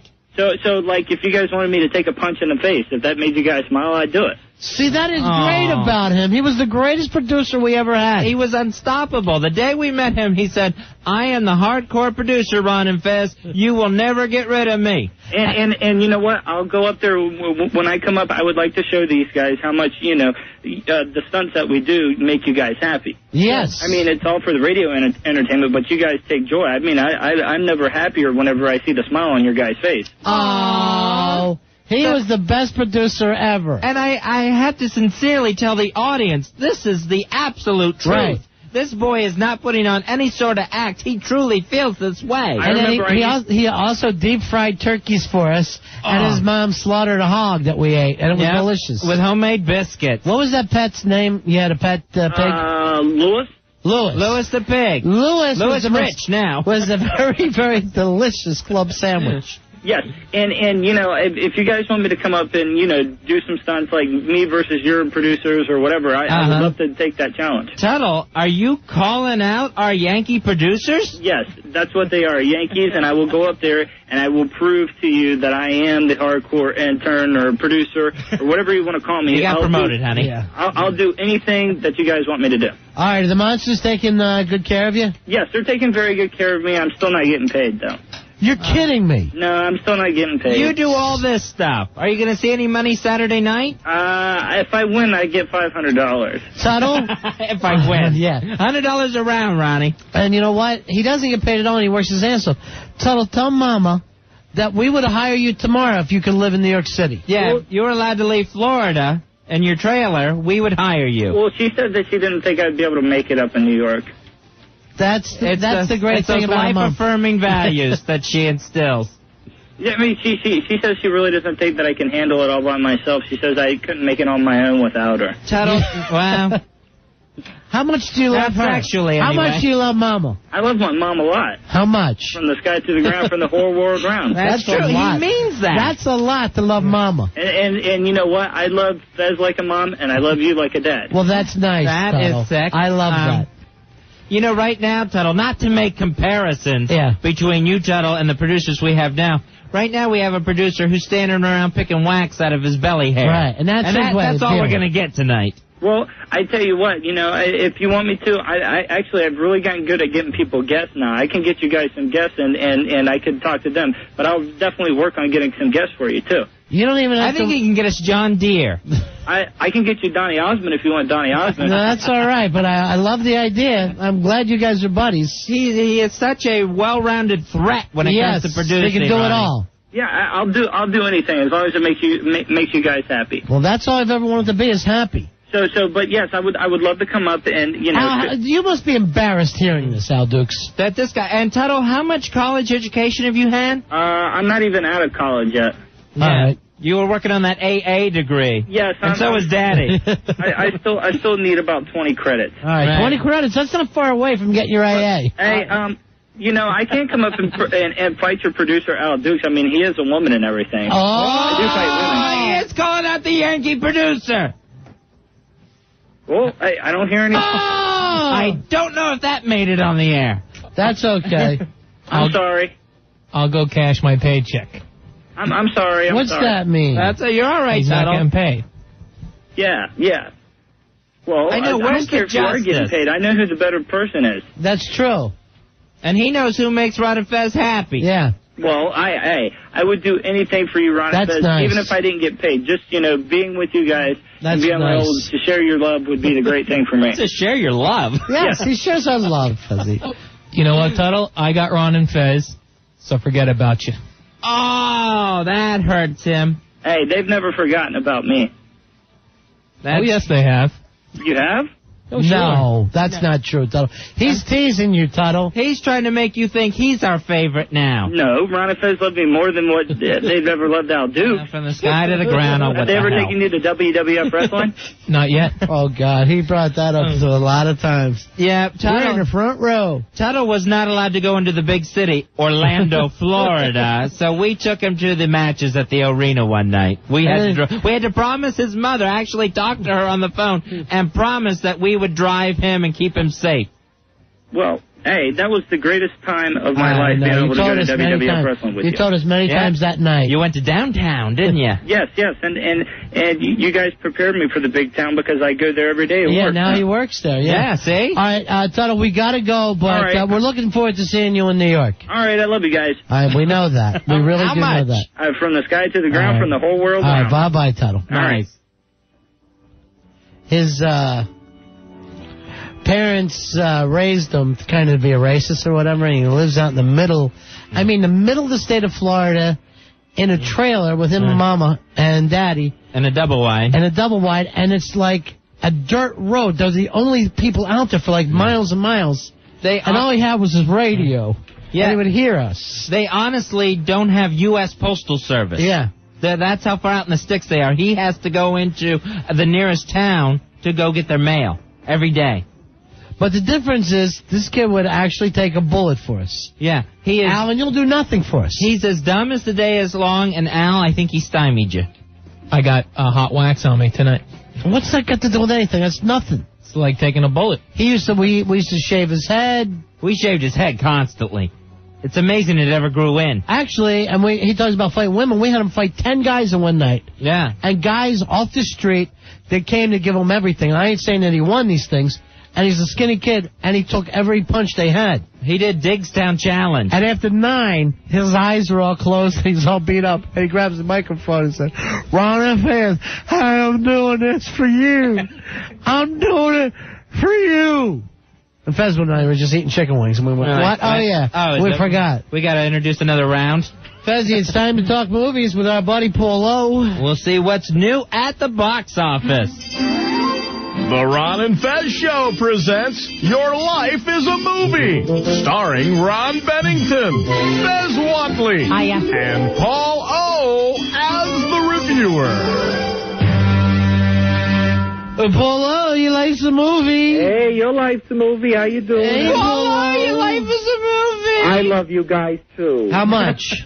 I love you very much. High to the sky and to the ground and all of that. Paulo, you've gone hardcore for us in the past yourself. There's no counting you out, my friend. And Paulo got branded for us before with a real branding iron. Yeah. And somebody mistakenly, when they went to put it on his ass, went down too low, caught him right on the sack.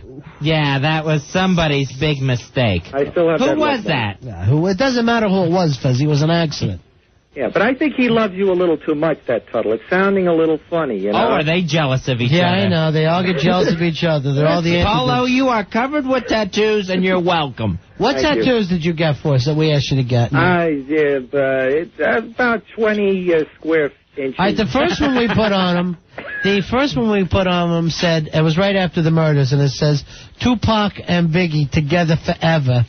And with big bullets across it. That's on his gut. With bullets wings. with angel wings. Yeah. Right. Mm-hmm. Now and you then, got Thug Life too, didn't you? Yeah, I got Thug Life there because I think Ice-T had that one. Right. No, I guess Tupac had it. Tupac had it, yeah. Yeah, you got Thug Life. And then you got the boy band tour. Right. It's all the logos. What's it say? Boy Band Tour 2000? Right. NSYNC, Backstreet, and 98 Degrees. All the logos. And that's tough-looking tattoos when a guy sees that. That's a hell of a tour, you know. Sure. Biggie and the N98 Degrees. And for some reason, Paulo has a big, giant eyeball tattooed on the back of his neck. Yeah. That's true. He's got life socks on one arm. Why, yeah, but that was his own. Well, we had to give him something. Yeah, well, we give too, Fuzzy. And it's truer and truer every day. I hope Al Dukes has listened to Paul O. and Tuttle of what people used to be willing to give for the show. And you give nothing, Al Dukes. Sounds crazy. Yes, we would have a fun show. Mm-hmm. Rather than now dragging us down by the ankles. So, I love you guys. All right. Well, enough love for us. Too much love. What is new at the box office, Paul? All right. Well, we have the Rat Race. We have Captain Corelli's Mandolin and the piece of garbage American Outlaws. So the big one seems like it's Rat Race, right, Polo? Yeah, Rat Race is a pretty good movie. I'm very surprised. I mean, the commercials make it look kind of silly, and it's a silly movie.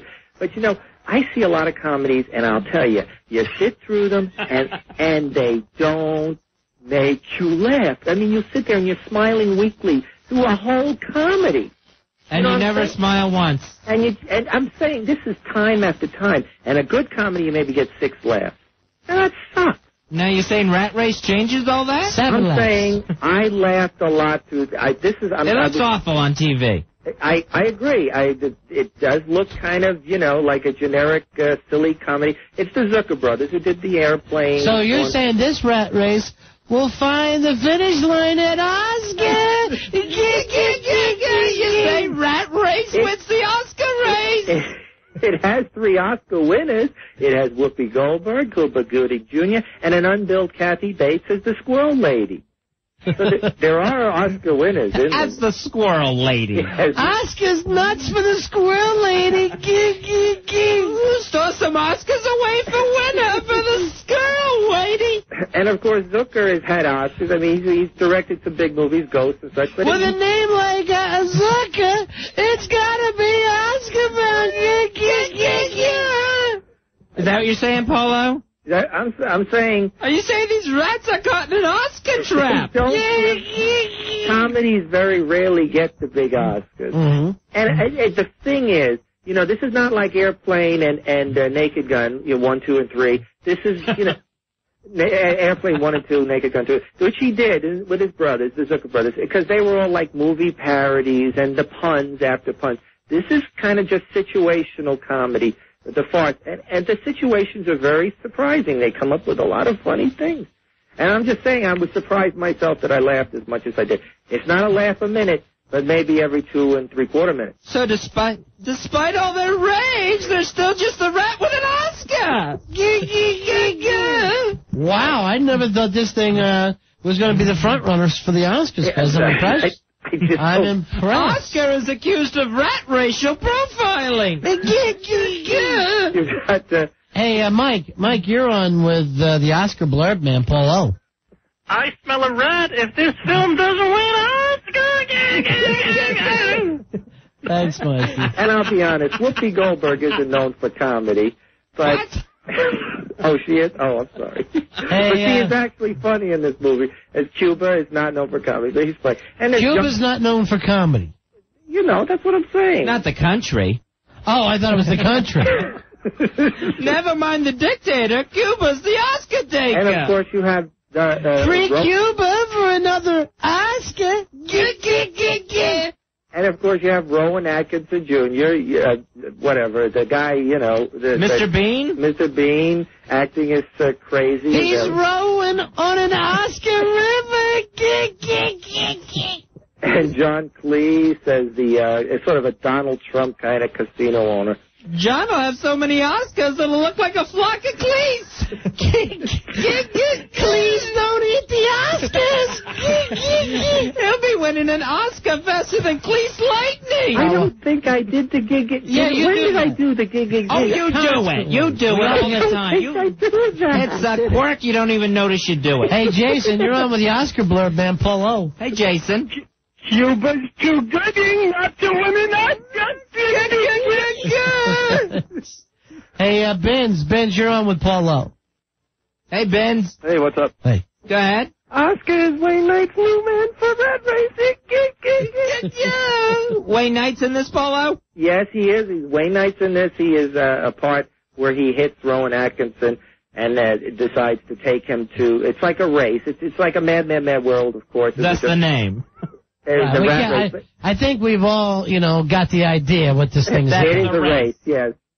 And he winds up Wacky Racers, Fezzy. It's time to race facts. Rat Race wins the Oscars.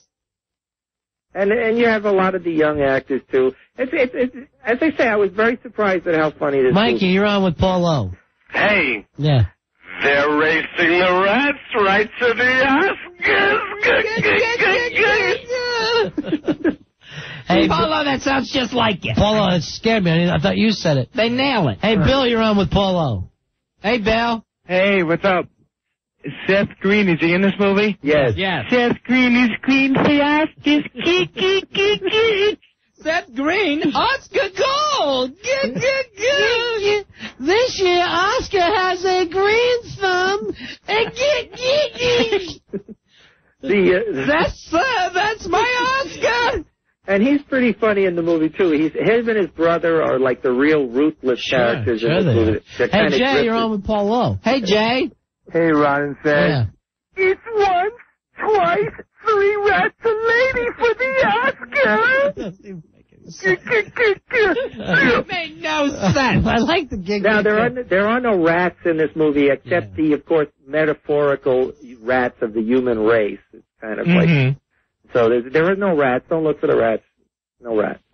On Oscar night, Bill Conti will have to race the music with Rat Race. Bill Conti again. Every week, Fezzy gets a Bill Conti in.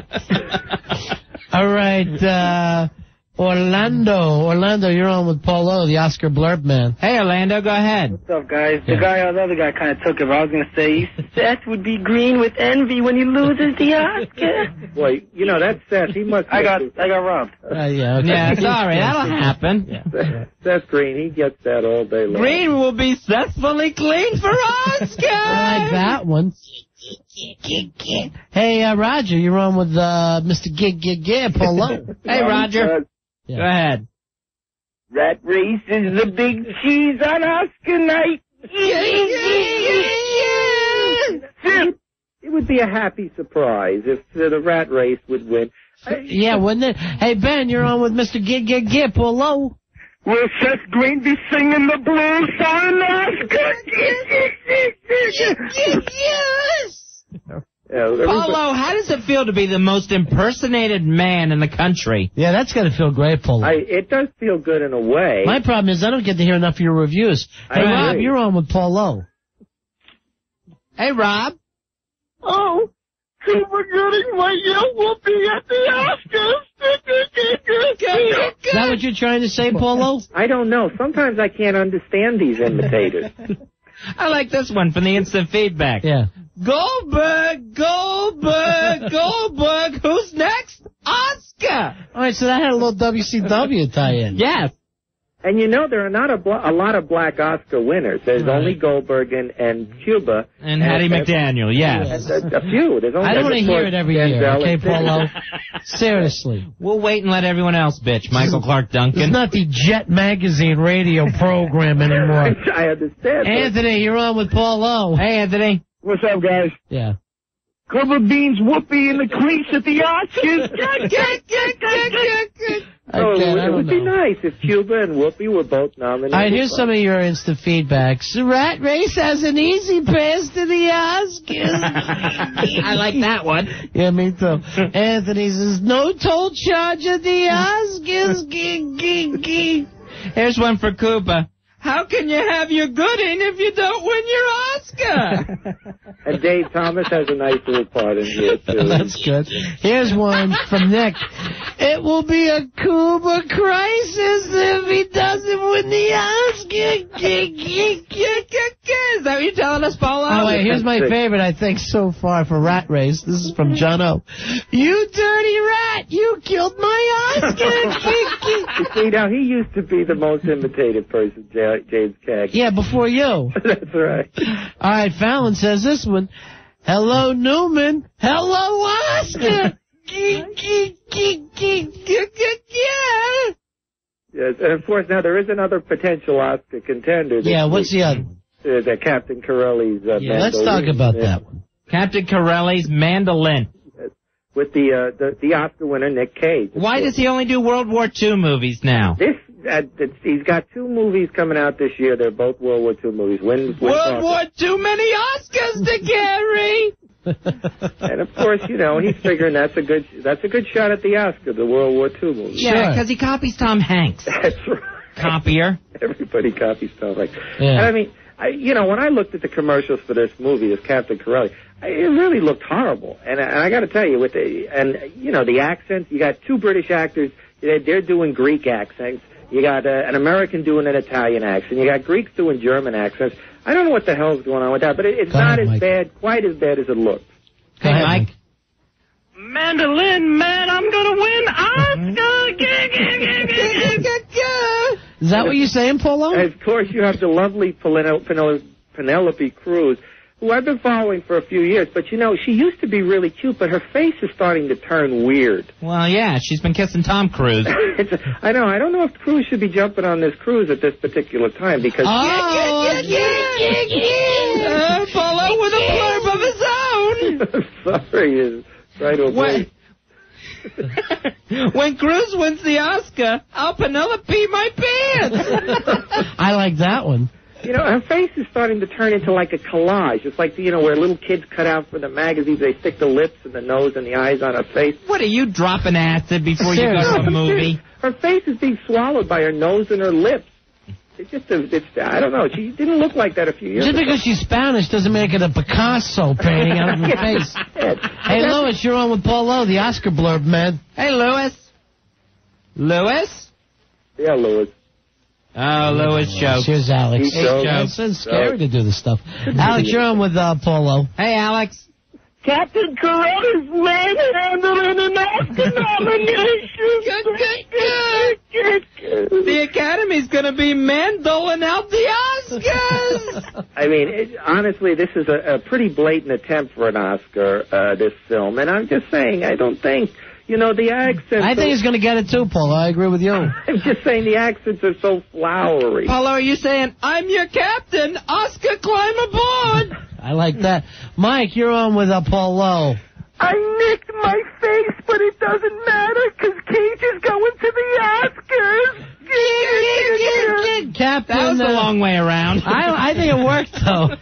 But, it's just saying the accents in this movie, you've got, it's more convincing when a Greek does a Greek accent. Are you saying this is a Corelli good film for Oscar? Hey, Tim, you're on with Paul Lowe. Hey, Tim. Penelope's cruising away to an Oscar. Corelli's the captain of this Penelope Cruz to Oscar. And so, Penelope Cruz, she's in everything now. It seems like she's all over the place, but she hasn't been in a hit yet. For all intents and purposes. Neither of you, Polo. Right. Well, that's true. I'm sorry. Before you start running down other Oscar winners. She's not an Oscar winner. Well, she will be, is what you're saying. Oh, I think with all these blurbs, Polo, I would think that's what you're getting at. I think. Well, she's got Cruz in her corner now, and he's a big shot. Hey, Scott, you're on with Paul Lowe. Hey, Scott. Hey, boys. Yeah. Fezzy, don't step on my gig, please. I promise, I won't step on you, big man. I hung up. He hung up. He panicked, Fezzy. He was so ready for you to step on him, he panicked. It's not easy. I didn't go near him this time. Yeah, you try walking around in a polo suit. See how long before you freak out and just hang up the phone. From the It's Feedback, will Oscar mind its Penelope's and Cruz at Oscar? I don't know. All right, here's, let's see, this one I like. First he's a drunk, now he's a fascist Italian. A killer combo for 2 Oscars. That's the other thing about this Corelli, Oscar, here's his Corelli. I like that. Like I said, Corelli, right? Corelli. He's a fascist Italian soldier. Corelli DeVille. And that finally fit. Yeah, finally. Makes sense. Hey, Tony, you're on Ron and Fez. Tony, you're on Ron and Fez. Go ahead, Val. See, it's not easy being Polo. Tony. What's up, guys? You got a blurb? Listen to the mandolin ring all the way to the Oscars. That's good. Nice throw out to Bruce Hornsby. No, that's Rod Stewart. Yeah, I thought it was okay. Rod Stewart myself. No. And to quickly bring everything down by yelling out Rod Stewart's name. Exactly. Everybody immediately thought of him, drinking quarts and quarts of spunk. All right, here, stop laughing and enjoying yourself, Paulo. Let other people do that to you. I like it when you're uncomfortable. Hey, Matt, you're on with Paulo, the Oscar man. Hey, Matt. Hey, what's up? Yeah. Get ready. Nicholas is getting ready to cage the Oscar. This is your captain speaking. We'll be arriving at Oscar sometime in March. So the point of this movie is it's supposed to be a very romantic movie. And, it goes on and on and on, and finally it does have a satisfying conclusion. So I say ultimately I would recommend the film. But your number one film to win the Oscars is this brand new American Outlaws. A new Jesse James story? Is that what it is? Yes, right. Oh, I thought it was about the Outlaws, the band. Oh. Florida's Guitar Army. It's a great ghost.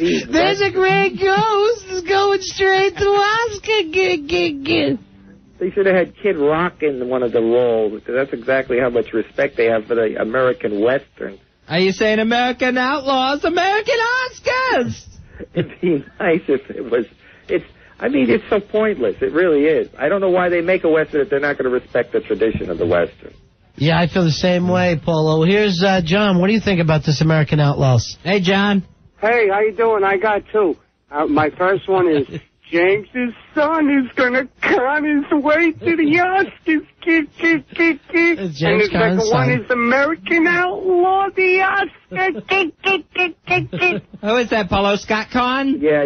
And then you got Timothy Dalton is really the only big name in the film. And, of course, he's like their nemesis, and he's always chasing. Will Scott win an Oscar? I think he can. So you got the former James Bond, and that's about it. James Bond, meet James Conn at the Oscar ceremonies. Dorothy Chandler Pavilion. I am definitely telling you now this will not be at the Oscars. If you think it'll be there, I think it will too. Hey, Barry, you're on with Paulo, the Oscar man. Hey, Barry. American Outlaw steals the show at Oscar night.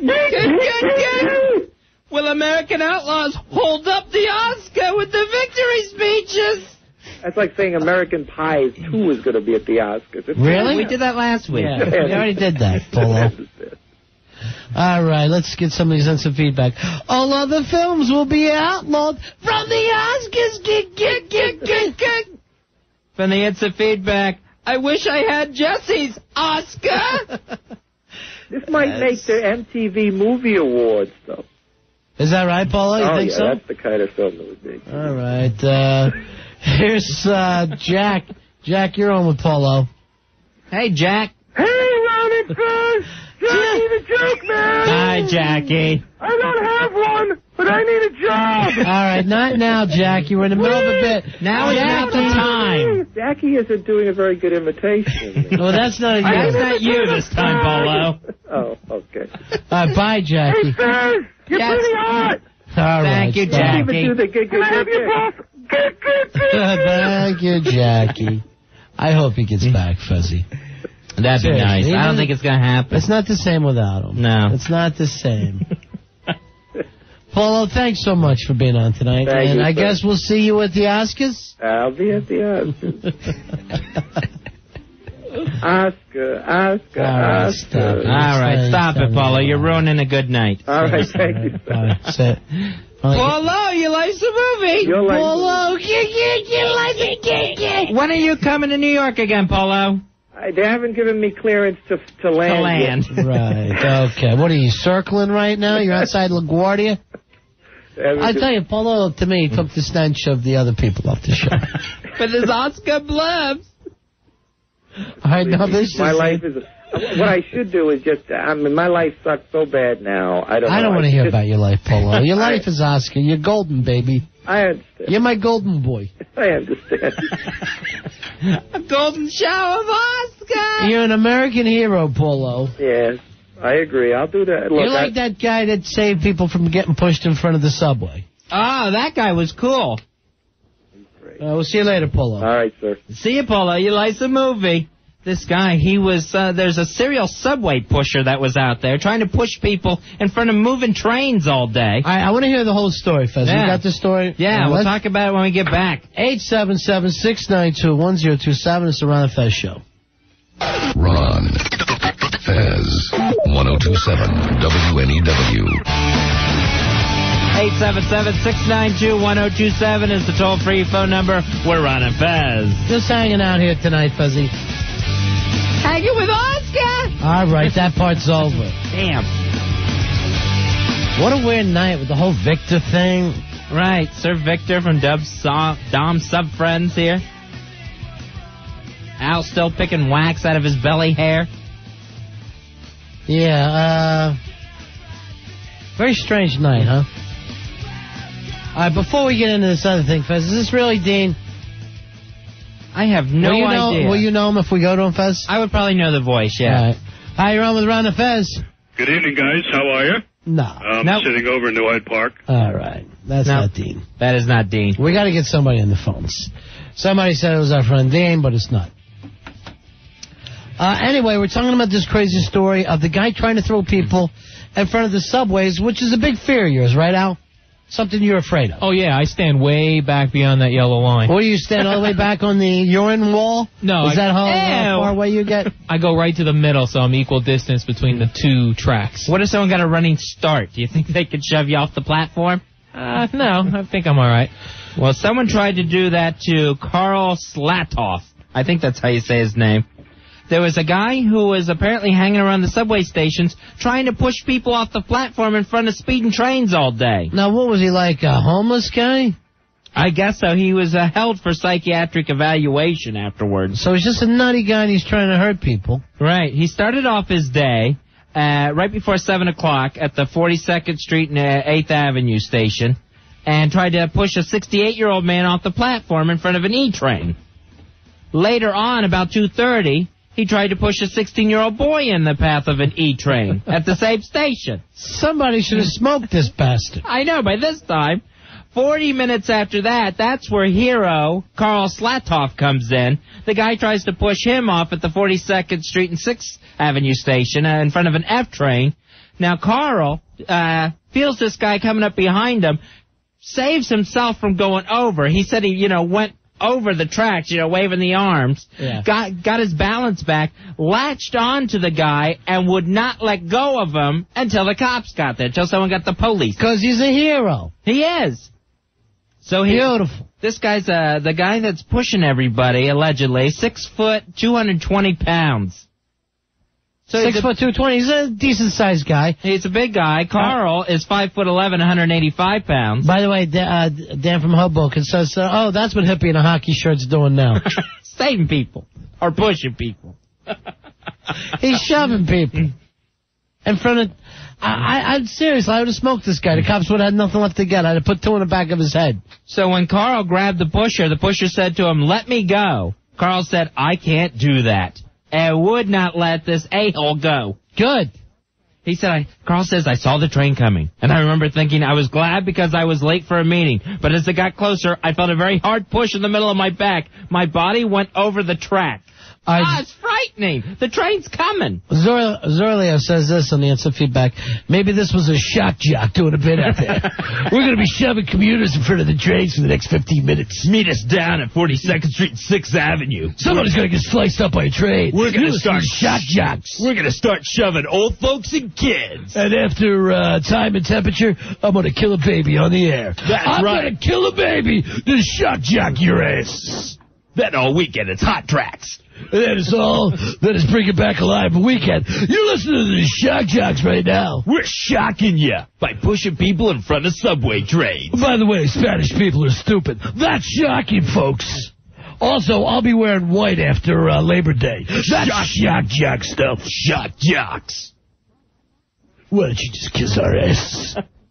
Kiss our asses, you listeners. Because we don't care. We're not going to let the man get us down. I just want to say, Ken Stevens, kiss my ass. I'm a shock jock. Let me say something to the management of this company. F you. Anyway, Fuzzy, that's a heroic act. Yeah, that Carl slapped off. He is a hero. Another hero story that's just surprising. An unlikely hero, Ronnie. No. Out of Hollywood, California. Will and Grace star Sean Hayes. He plays Just Jack. Yeah. On Will and Grace, nominated for an Emmy. He actually had to rip off his shirt and save someone who had been shot. He ripped off his shirt and stuffed it in the bullet wound and kept pressure on it till paramedics were able to help this robbery victim. And where's this at, L.A.? Yeah. It was right near his house, he said. It was near his own driveway as he was driving home last Friday night. Where the hell's he living? Compton? So this guy got shot. He's in West L.A.? Where the hell is he? And he did all the medical procedures. They called 911 on his cell phone, alerted neighbors, and stopped. There's been a shooting! This is Jack! Can you tell me about this without screaming? To get there. And was able to do that. Did ever do a heroic thing, Fez? I'm trying to think that I ever do a heroic thing. The one thing I remember, one time an old lady was driving by, and she drove her car into a ditch. And the car was still running, and she had hit her head on the steering wheel or something.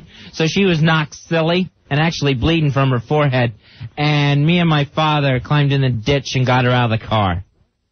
That's about it. So you actually pulled her out of the car. Was she screaming and stuff? Or? No, she was so out of it. She was loopy. I don't even think she even knew she was in a ditch. I know. I wonder if... but the car was still running, so you wanted to get in there because there's smoke and everything. You're saying that car could have blown up, if not for you, the hero. It looks like that on TV. That always happens. The closest I ever came to a heroic act, at Disney World, it was in one of the restaurants, and a woman was choking on, I believe, a potato of some type. Either a baked potato or a French fry. And I got behind her and did a half-assed Heimlich maneuver. And it was like, it was one of those things where there's nothing I would ever do because I've never trained in it or anything, but, you know, I understand the process.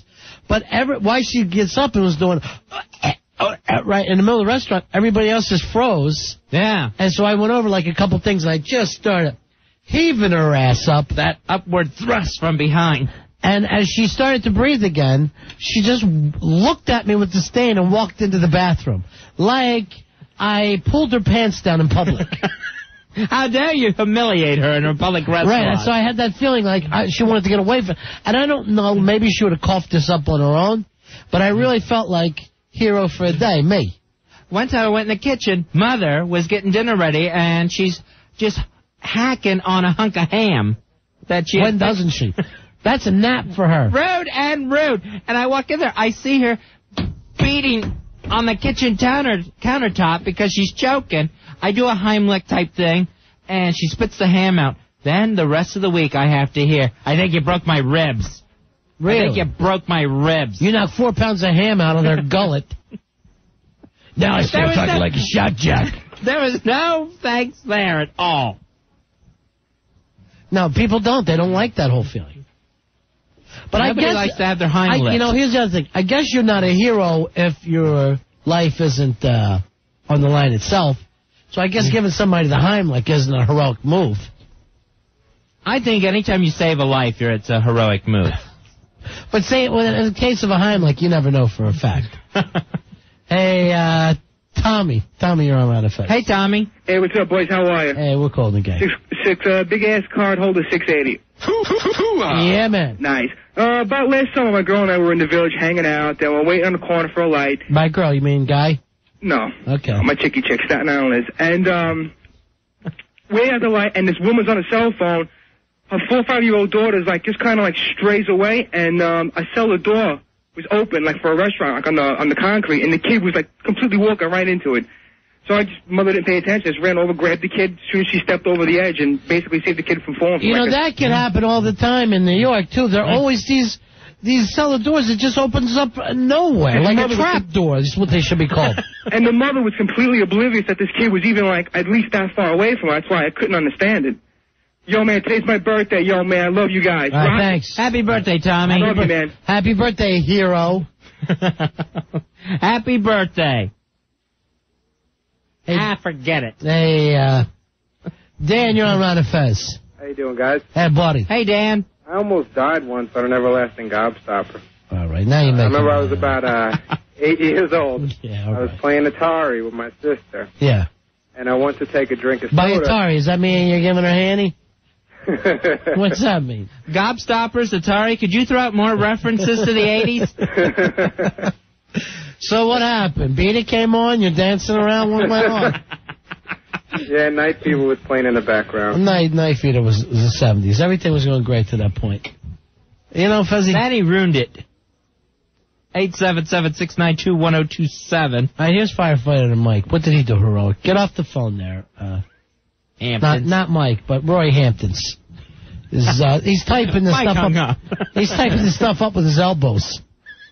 Mike, you're on Fez. Hey, guys, how you doing? Hey, Mike. Great to have you guys back on at night. Thanks, buddy. Get you during the day at work, but I'm a volunteer firefighter up here in Westchester. I just want to let you guys know it's very, very rare that cars blow up. Like I was telling Fez that. Fez was acting like he pulled her out of like everything is like the TV show Canon. Would you rather I let the old lady stay in the ditch? Well, actually, I was thinking maybe Mike. What do you think this? But Mike. Yes. Fezzy doesn't know what he's doing. What if that woman had a cracked neck when he moved her out of there? Yeah, exactly. That's what I was thinking when I heard. I'm sorry. I'll go put her back in the water. No. She wasn't in water. The ditch had water in it. Oh, now all of a sudden she was going to drown. I just wanted to tell you guys, one, the cars don't blow up like that, and two, if you ever want to do something like that again, when you get into the car, you just have to hold their neck straight, and you have to wait until, like, the ambulance and the fire department get there. No, we just dragged her ass out. Could Fezzy could have been sued for this? Oh, yeah. Yeah, that's what I was thinking. It was more my dad. I mean, you did say she was bleeding. That's kind of a gray area. I'm not too sure on the law. I know what I would do. I'd just sit there and I'd hold the thing with the neck. It's called holding C-spine. You just sit there and wait until they get there with a collar and a shortboard, strap her down, pull her out, and throw her in the rig, and let's go. Next time I'm going to get a board and just set it up against the door so she can't get out at all. Fezzy, why are your feelings hurt that you did the wrong thing? I didn't do the wrong thing. You almost broke an old lady's neck. You did the best thing that you knew how to do. Thank you, Firefighter Mike. But like a retard, he doesn't know his strength. And it made you feel good? Trust me, we were not all that strong. It took two of us to carry an old lady. You'd be surprised how heavy some people are. You really would. Hey, I'm going to call in probably Friday night with a siren shout-out. I used to do it every Friday. All right, well, thank you then, man. All right. Thanks, Firefighter Mike. Fezzy's getting a little pissy because he almost killed an old woman. I saved her. By twisting a broken neck. I did not twist her neck. Not one bit did I twist the neck. One time I actually I saw a car accident take place. Neither one hit. I'm walking down the streets like 1 o'clock in the morning. In one of them neighborhoods, I had to, see a man about some kind of a purchase. Ah, okay. So it's not always really their best neighborhood. These two cars, I'm seeing them coming from different directions. They never hit. One car is going about 80. The other is about 45, right? They come smashing into a telephone pole right in front of me when I'm walking down the street. And the steam comes out of it, almost felt like it burnt me. Right? Like I was almost in a steam bath. It was so weird. These people were all in the car moaning and moaning. Oh. Just that terrible kind of, and I mean, everybody who's ever been in an accident, that metal on metal sound has got to be the worst thing that you can possibly hear. It sounds like it goes on forever. Yeah, and it's just you hear metal tangled, and then I'm hearing these people moaning. I look in the car, and everybody in two cars is effed up. So I start to bang on windows for people to, bang on doors for people to call the cops.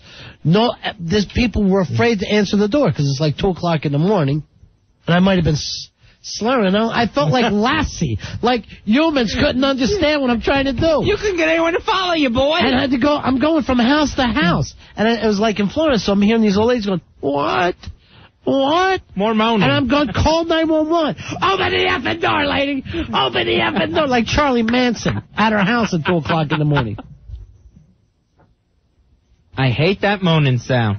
Ooh. Yeah, isn't that awful? Oh, I got in a car wreck one time. We were in a little 300ZX. There was 4 of us, and I was the only one that could physically get out of the car himself. And, I didn't even want... I heard that moan, and I didn't want to look back because I knew my 3 friends were going to be just mincemeat. Gay friends? No, what would that have to do with anything? I'm just asking. I didn't know where you were. I've seen a horrible accident on Halloween night. What happened, Pantera? All right. 2 guys on a motorcycle coming up a hill. The Chinese lady turns a corner. Why you gotta say Chinese lady? Because it was. What's it matter what kind of woman it was? You say they can't drive? She got out of the car and ran. So she wrecked her rickshaw. What happened? She couldn't see through the slits in her eyes? Is that it? You were shock jock all of a sudden? So the two guys on the motorcycle, they must have went at least 50 yards flying, just screaming and moaning the whole time. When the ambulance came to pick up one of the guys, his leg stayed on the floor. No! I heard his bone hit the floor. Sounded like a stone. My God. It's disgusting. Did you think it was a Halloween prank?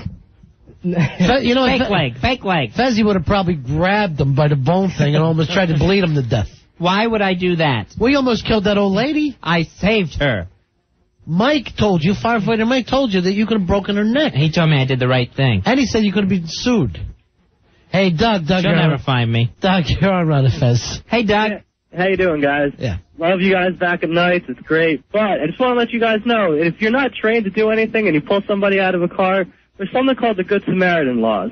So there's nothing anybody can do to you. They can try to sue you, but it's not going to happen. I think this was long before a Good Samaritan law was enacted.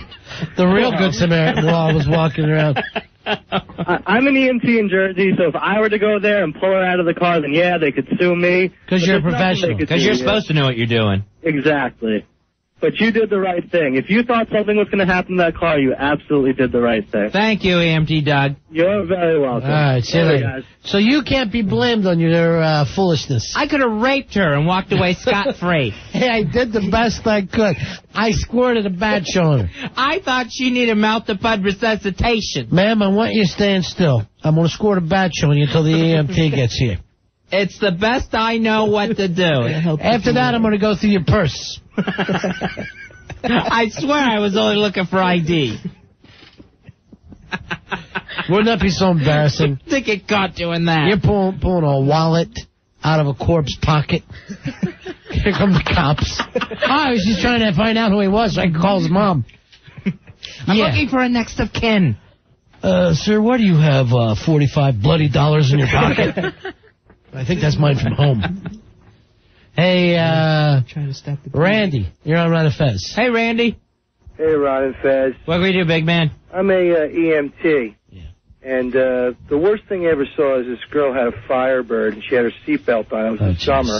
Oh. She had her T-tops off, and she was drunk as hell. Yeah. And she flipped the car, and her head scraped along the pavement. Oh, my God.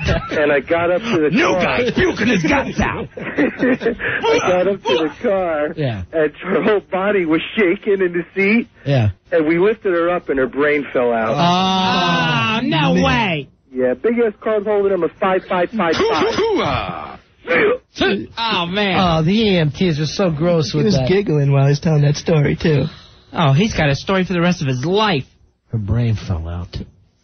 I couldn't save her, Fezzy. Her brain fell out. I tried. That road rash is bad enough. Try it on your frickin' forehead. Oh, you're just scraping your head along the road. With sparks coming on. What is this going to stop? You scraped so far, the brains fell out. There was a big enough opening for the braids to come out. Ugh. Oh, my God. I am so weirded out from that. I think I left my brains in the car. Could someone check? Oh, man, what would... I would just say I quit if I'm an EMT. I quit, I can't... You can't quit now, we're at an accident scene. You quit tomorrow. We need you right now, cleaning up these brains. Oh. Could someone find her scalp? Anyone. Anyone. We go for some hero stories. I know. To this guy going, I couldn't do nothing for this woman. Her brains came out. Luckily, her breast was still non-hero stories. Luckily, her breast was still perfect. And I cut them off and made soup. 877-692-1027. Hey, Nick. Nick, you're on Ron and Fez. Hey, Nick. Hey, guys. My brother-in-law is an EMT in California. Got called to a very serious motorcycle accident, and they actually could not find the guy's head. So after about looking around for about an hour and a half, he found it like on a hillside next to the road, you know, and he lifted it up and was like, I got it. And pretty disgusting. Oh, my God. Yeah, it's still in the helmet, too. Like he won a treasure hunt. Oh, no, like the helmet laws work. He's definitely a freaky guy. It didn't bother him. I would have yacked right there. All right. Now, there's always an EMT story that goes around. I don't know whether it's true or, you know, one of these stories. But a guy's driving down the road. His chick's next to him. Right. She's nice enough to give him the oral. We've all done that while we're driving down the road. Boy, howdy. So no, but I mean on the other side. Oh, never mind. Actually been on the other side of this thing. So he's driving down the road. She's on his lap. She's going through it. He's getting, you know, like he's smoking dope. His head's rolling back. He's having the happiest time. Goes off the road, hits a telephone pole. She bites down. Ah! Snap into it. So when they show up, he's separated. Oh. And she's full. Yeah, she's full. And they got to dig it out of her jaw. She's like, I'm so sorry. I'm so sorry. Somebody please get this? Could somebody get this, please? I couldn't stand that. If I was an EMT, I'd just spend all my time like this. Oh! Oh! Just telling people, you are so gross and disgusting. I wouldn't be able to do any of that. I wouldn't be able to do any of that. I'm sorry, my head scraped the road. No, you're gross. Get away from me. Please help me. No, I'm not touching you. You're disgusting. I can't find my torso. Oh, get your brains back in your head. Please look up. No, I'm not even looking at you. Don't get back in the car. You're not here. Don't get back in the car. You're not here. God bless America, land that I love. Is that my heart? I don't know. I'm not picking it up. Pick stuff up. You're disgusting. Ew, you give me the creeps. You're gross. Oh, please. Hold me. Control yourself. Oh, that's a mess. Help. I'm still human.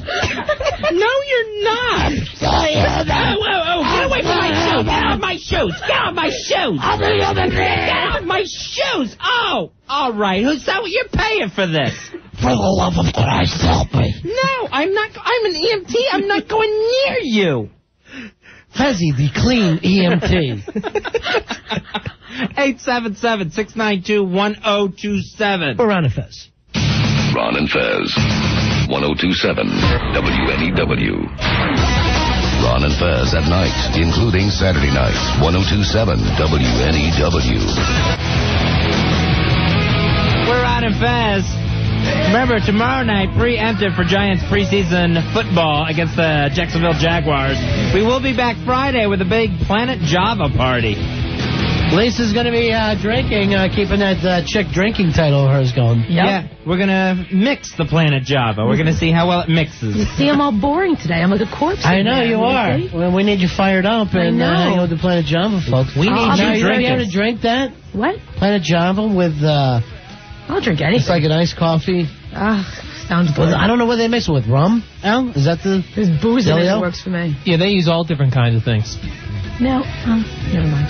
Go. You ask, honey. Oh, I was asking him, is this going to be the same thing as Fear Factor with, like, the no vomiting? No. You vomit all you want. Okay, good. This time we vomit all we want. First one to vomit wins. All right, Al is going to put together a game show. We'll be playing a little bit. We'll have questions and stuff and ways to get points. Al, you'll have the whole thing and we don't have to worry about it? It'll be ready to roll Friday. Nice. Who's it going to go over as well as the Dr. Victor in his 1950s stag show that rolled in here earlier tonight? It'll be better. Seriously. Could it be worse? Probably not. I was at a topless bar in Hungary. Ew. That was better than the stick tonight. Watching the Gabor sisters. All right. God, I'm looking up here. It's just packed with EMTs wanting to tell bad stories. I don't understand, Fuzzy. I might have to... I thought we were going to talk about people who have saved lives. The hell with that. All right. Other people that took them. Just so you know that I get a little weird from this, so I might be pulling back from the microphone. Okay. Give me a number, Fez, and I'll go to one of them. But all right, let's go through line 4, Benny. Okay, I might not be part of this. All right. Benny, you're on Ron and Fez. Benny. How you doing? Yeah. Where are you going? I don't know if I can hear all your stories. Why? I'm from Brooklyn here. What's going on? You making fun of my accent? No, we wanted to hear your gross story here, and I don't know if I can handle it. Oh, okay. I'm in Connecticut for the weekend with my brother, and these girls, apparently 14-year-olds, 15-year-olds are playing around this bank. Oh, this is hot. Window, and the next thing we hear, the crash of glass. I can see from across the avenue, with a couple of lanes each way, I can see the blood squirt, and no one's doing a thing. Oh, my God. Oh. Was it squirting out of where? Everywhere. I mean, she was just cut up, because panes of glass kept falling, and she was just laying there. And she ran, like, through the bank window. She tripped back, like her back hit the glass first. Like a little stunt girl. Yeah. Where were you, Bridgeport? What's that? Where were you, Bridgeport, Connecticut? Was in Stanford. Yeah, exactly. Same difference. I don't know. I'm from Brooklyn. It was the young Stephanie McMahon taking a bump. Yeah, I guess so. Hey, listen, so what happened was, we ran across the street, my friend and I. Molested. We tore our shirts off to start making tourniquets. Oh, yeah. And, sure. You can say that later. We call them condoms. I thought he said turkey clubs. Yeah. We call them condoms. You call them tourniquets. Oh, they do. So what ended up happening with the little girl? Listen, it wasn't my style anyway. I'm not getting into it. Sure. Your style's guys. Okay. Okay. Yeah. Giddy, yo. All right, what is it, Benny? What did you end up? What's the payoff here, babe? The payoff here is finally when the EMTs and the animal, everybody shows up. They start putting the girl on the bed and the stretchers and that. We get the whole story down. The mother shows up to the scene and says, "Who you been playing with?" To the kid? Yep. Just screaming at the kid. Yeah, well, okay. So it's not so... There she goes again. Stone Cold. I was playing with Stone Cold, Mommy. All right, maybe these stories aren't so bad. I'll be fine, Fuzzy. All right, good. Hey, Tom, you're on Run of Fez. Hey, Tom. Hey. Tommy. I got a story. Picture two couples on a boat. Oh, nice. The mom's in the water getting ready to water ski, and her 4-year-old daughter is standing on the seat watching her mom in the water. That sounds like fun. Two guys racing in two other boats down the lake. One of them has a glass eye. He's looking over at the other boat. See if he's winning. Yeah, so what ended up happening? One boat, the guy with the glass eye's boat, hits the boat with the people skiing. Right. Goes over it. The propeller hits the little girl standing on the seat. Because everybody else got down, but nobody thought to get the little girl who's looking at her mom. And her mom watched her as her head just... There was nothing left of the little girl's head. It took her head off. 4 years old. The prop took her head off. It didn't take her head off to the point where it was rolling away. It just... Pretty much nothing left of her head. Yeah. Exactly. Kind of knocked her head off. Yeah. All right, thanks. Huh. I got my foot caught in the propeller. Really? Yeah. It was one of the little ones, though. So one of your little feet or one of the little propellers? How little? Was it a mixer in a bowl? What it was one of those rowboat type little motor boats. What was your foot doing there? We were swimming in the lake, and my friend thought it was funny to start it up right when I'm coming in. What happened to you? Nah, just a couple of cuts. Nothing big. How could you say that after a little girl just lost her head? And you're telling us, one time I lost a toenail. Back in 78, I lost a toenail. Oh, guys, I know that pain. See this foot? Used to have longer nails. Hey, Joe. Joe, you're on Ron and Fez. Hey, Joe. Hey, Ron and Fez. Hey, buddy. Would you say that little girl was head over heels for the Oscars? Yeah. Please. So, come on. God bless her soul. So my brother-in-law worked on a aircraft carrier. And on the aircraft carrier, there's yellow lines where you can go and where you can't go. All right, safety first. Yeah, so this one guy was new on the ship, apparently, and he went over the yellow line, and a propeller caught him, sliced his body in half, and my brother-in-law saw his heart beating in his chest. No. And the guy just dropped dead. All right, that's it, boys. And that's why they now call that metal the Purple Heart. No. That can't be, can it? I don't think so. Was You that might have thought he saw something bloody that looked like a heart. Was that a filthy, rotten lie, Fez, to keep me from sleeping tonight? You don't listen to him, Ronnie. No, I won't. Don't. That was a filthy, rotten lie. I hope so. Fez, I swear I hope so. No, seriously, I won't be able to sleep. I hate the human body. I hate what's inside.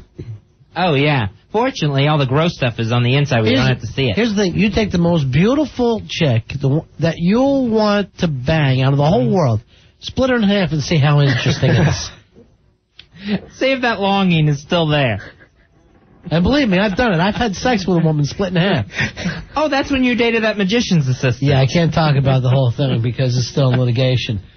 Here's Brian. Brian, you're on Ron and Fez. Hey, Brian. Hey, what's up, guys? What's going on, man? What's going on? How you doing? Good. Okay, how are you? I'm in EMT in New York. Nice. All right? Yes, go we ahead. pull up. We get this call for an injury. We pull up. There's a guy with all 4 of his fingers with a nail through it. Yeah. Waving us down. Hey, guys. See ya. All right, got a nail in the hand. So no one's been able to top the prop girl.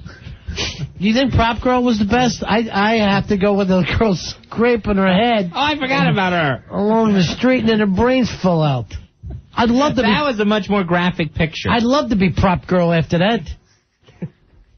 Prop girl would feel good. Now my head itches. Hey, Johnny, you're on Ron and Fez. Don't scratch Hey, too deep. how you doing, guys? Yeah. Hey, Johnny. Card number 2207 and card number 4235. All right, buddy. What can we do for you, Johnny? Okay, I used to work for the morgue there in the Bronx. Nice. One here, please. One night we got a call about 3 a.m. Let me guess. You and Henry Winkler started moving pimps out of there. Love brokers. Got a call about 3 a.m. for a decom, which is a decompose. Oh, okay.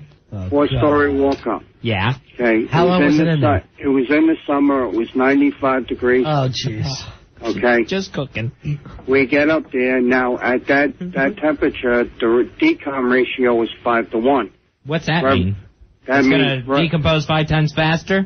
Exactly. Right. For every 1 day that goes by, it's decomposing at the rate of 5 days. Baby. 1 and 5. Guys, when I tell you this, my right hand to God. All right, put your right hand up to God. It's and right. Say his, right. It's and right say up his to name. God. Say his name. His sack. Can I say sack? Sure. Go ahead. Okay. His sack was the size of an NBA basketball. How do you know it's wait, a sack? There's more. No. There could be more. His buttocks area was blown up so big there was no crack. It was just round, and then God. Your anal area, and then round again. Unbelievable. Then I had another one. You just described ass man. Speaking of which, how's he doing? He get stable tonight? Then another one guy decomposed dead in the That's all you car. got is the decomposing things. Yeah, well, because, the morgue, you either get fresh deaths or, really sometimes old you get decoms. So what are you going to do, pop these people? Well, like Violet and Willy Wonka. Not like alcoholics, people that die of alcoholics, they fill up with fluid in the skin, and those guys, you got to pop them. Fezzy, don't let him pop me. Whatever happens. It's 90% mixer. No matter how bad I get, don't let him pop me. We had another call. A guy is dead in his car in the summer. What a bad shot. It was in his backyard. Anybody die in the winter? How big were his balls? Enormous. By the time I got there, the balls, Fezzy, NBA style. Ronnie, that was no car. That was his balls. That was his balls we found. Fezzy, hand to God. The balls were the size of a Goodyear blimp. No, the other guy's balls, honest God, was NBA. Ronnie, we get a call. A decom. Right. At Madison Square Garden. Right. We go down there. That's not Madison Square Garden. What was it? That's his balls. His balls. Not only were they big, but they tasted sour. So we know. So you know you're sick. Yeah, he decommed for a while. Yeah. He hadn't been well for some time. All right, Semper Fi, my friend. This guy in the Yeah, car. okay, That's the morgue motto? More No, balls. wait, listen. All right, how big were his balls? The guy in the car was completely covered in maggots. Oh, no. I had to wear the mask and everything. Yeah. I had to take my clothes out outside my house because they stunk from decom. I had to put a mask on my balls so they wouldn't That wasn't see. your house. That was his balls. Yeah. Oh, Hey, no. all right. See you. Thank you, Johnny. I never thought I'd have to say this. No one talk about big balls anymore. I wonder how big his balls were. And why is he looking at the balls? we better go look at the balls here before we do anything The else. first thing on the scene. Let me cut his balls open, check out the lines, and see how long he's been dead. All right, has anyone checked the balls? I'm going to need some ball prints. Ma'am, if you'll step back, I'm going to look at your husband's balls. All right, nothing to see here. Let's rope off these balls and get these people out of here. Every day. It's a big ball story with this guy. He must hate for the weather to turn warm. Oh, jeez. Big ball season. Summer in the morgue. Another year, big balls. God, it's hot out there. My balls are sweating like a dead man. They're just swelling up on me. I'm afraid if it's too hot in here, it'll start happening. Every store circled around. The gravitational pull from these balls brought me in. I said, that's no move. That's his ball. That's his ball sack. I don't understand it. I don't know whether, because, we're doing a night show, people get grosser and grosser, Fez, but they just feel liberated. They feel free to talk about these very personal issues. I'm freaked out from it. Hey, Vic, you're on Ron and Fez. Hey, Vic. How you doing, Ron Fez? Big ass card number 1184. All right, my man. I'm New York City Police Sergeant. We get a call for a shot fired on the 3rd floor. Get up to the apartment. Elderly woman laying in bed, top of her head is missing. Brain matter up on her Bible. On her Bible? Yeah, the How Bible to get on her open. Bible? Brain matter on the Bible, on the ceiling fan still spinning around. No. On the ceiling fan that's spinning, there's brain matter on the ceiling fan. She shot herself? No, her daughter had a boyfriend shoot her over money type of deal. They put the gun in her mouth? No, they shot her from a distance because the top of the scalp came off, but the face is still intact. And her lips were gigantic. Were they swollen? Now, let me ask you this, Vic. Like she had 2 basketballs. And I'm not a religious man. But you murder somebody and shoot their brains on the Bible, you got to be going to hell. It would seem like it. Oh, I would say that they're halfway there. I'll be screaming at St. Peter, hey, I didn't shoot anybody's brains on a Bible.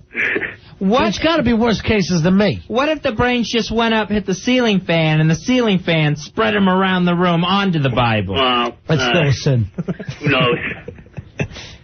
All right, see you later, Vic. All right, guys. Thank you, Vic. I could never be an EMT. I also could never be a cop. I couldn't be a fireman. Any of those professions where you're going to run into these scenes. Anytime that you got to help people. Yeah. I can't do it. Nurse, teacher, priest, nothing. I couldn't even work in a convenience store. I tried one time. May I help you? No, I can't say that. I'm not able to. I need some help, please. All I can say is, we're closed. I'm sorry, you want to move? Noon. You want to move off? All right, Greg, you're on Ron FS. Hey, Greg. Hey, how you doing, guys? I'm a little grossed out. Listen, I got a friend of mine that's a New York City transit cop. Nice. And guy committed suicide, laid his head on the track on a subway system. How lazy you got to be. Train comes into the station, takes the guy's head off, throws the guy's head 200 yards down the tunnel. Field goal. That funny yeah. is the guy that they sent down the tunnel to find the head. He goes down and finds it, comes back, carrying it back to the station by the hair. Oh, my God. Ronnie, the odd thing was, the guy that did it, white, the guy found a black head. No. Yes. No. Found the wrong head. Oh! Hey, Ronnie, that should keep you up tonight. No, I know. I'm just thinking about a head. Actually, it gave me a headache. I can't imagine a train running over my head. That's gotta hurt. This was no accident. It was murder. He laid his neck on the track and severed the head right off the body. Oh, God. My God. You know, as the trains get closer, you got to start just thinking, I can't do this. I want to pull back. Right, yeah. All right, thanks a lot, Greg. All right, see ya. Sure. Eric, you're on Ron and Fez. How you doing? Hey, Eric. Hey, how you doing? I'm a detective down in the city. We get called to a suicide. We walk into the room, a whole bunch of us. This guy sitting there on a chair with a gun on by his side, and his skin and all of his face is fluffed over his head, and the bottom part of his jaw is missing. Oh, God. So we go to check him out, make sure he's dead and everything. He starts talking to us. No way. Yeah. Yeah, he kind of missed. I shouldn't have done this. Where is he? I shouldn't have done this. What are you saying? I'm sorry. I can't understand you. Where's your jaw? I'm sorry. The face. Unless you're going to speak clearly. I shot. Yes. I'm sorry. The face. I'm sorry. The face. You did what?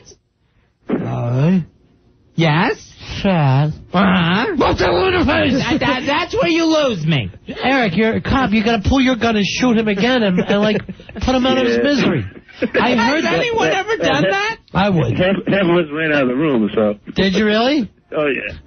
Just seeing cops screaming like women and running. At that scene, everyone's jaw just dropped. Now, that's one of the things, like you see in a movie, a guy will put the gun in his mouth or under his chin, and some of these guys shoot their faces off. Right. But don't die. Like Fight Club. That's it. Have a good night, guys. Oh, yeah, in Fight Club, yeah. 7. What happened in 7? That movie 7, but the 7 Deadly Sins. All the Brad Pitt movies. Let me tell you, that movie 7, I will freak out if I saw that thing this late at night. Out of those 7 deadly sins in 7, which one freaked you out like one of the most? Sloth was the one that thought the guy was dead. He looked like Skeletor. Yeah, Sloth freaked me because that was a year of dying. Yeah. Gluttony made me nervous because that could really happen. Lust? That was pretty gross. Gluttony. The thing with gluttony, Fez, is I swear to God that was your mom playing that part there. Rude and rude. My mother did not play gluttony. Could she have? Yes. Lust, I didn't exactly get. Ronnie had to explain that to me. The girl got railed tonight. He had to take me out behind the theater and tell me what exactly was going like on. me and you went to the theater together. Stop lying. Oh, we go all the time and we don't care what people think. Yes, we do. We don't care one bit. Josh, you're on Ron and Fez. Yeah, how you doing? Josh and John here. Just wanted to see you. Yeah, okay, buddy. Dynamite suck! Dynamite suck! Stop it. Stop it. That is wrong. Norm, you're on Ron and Fez. Norman? Hey, Ron and Fez. Yeah. Yeah, buddy. Big ass card holder 6169. Yeah. Yeah, I just wanted to give you guys a see ya. Let's hear it, man. A lot of EMTs want to get on Fezzy, but we're at the end of the show now because Hawk wouldn't keep us up to time here. Hawk, you're in trouble with the boss. Hey, Jeff, you're on Ron and Fez. Hey, Jeff. Yeah. What was that? What was that mousy little see ya? I was a seer.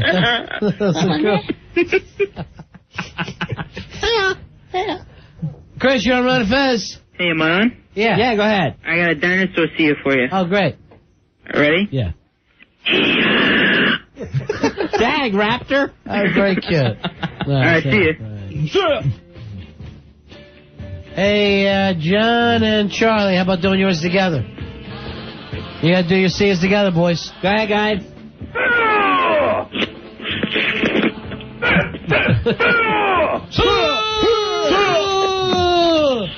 Manny and Matt.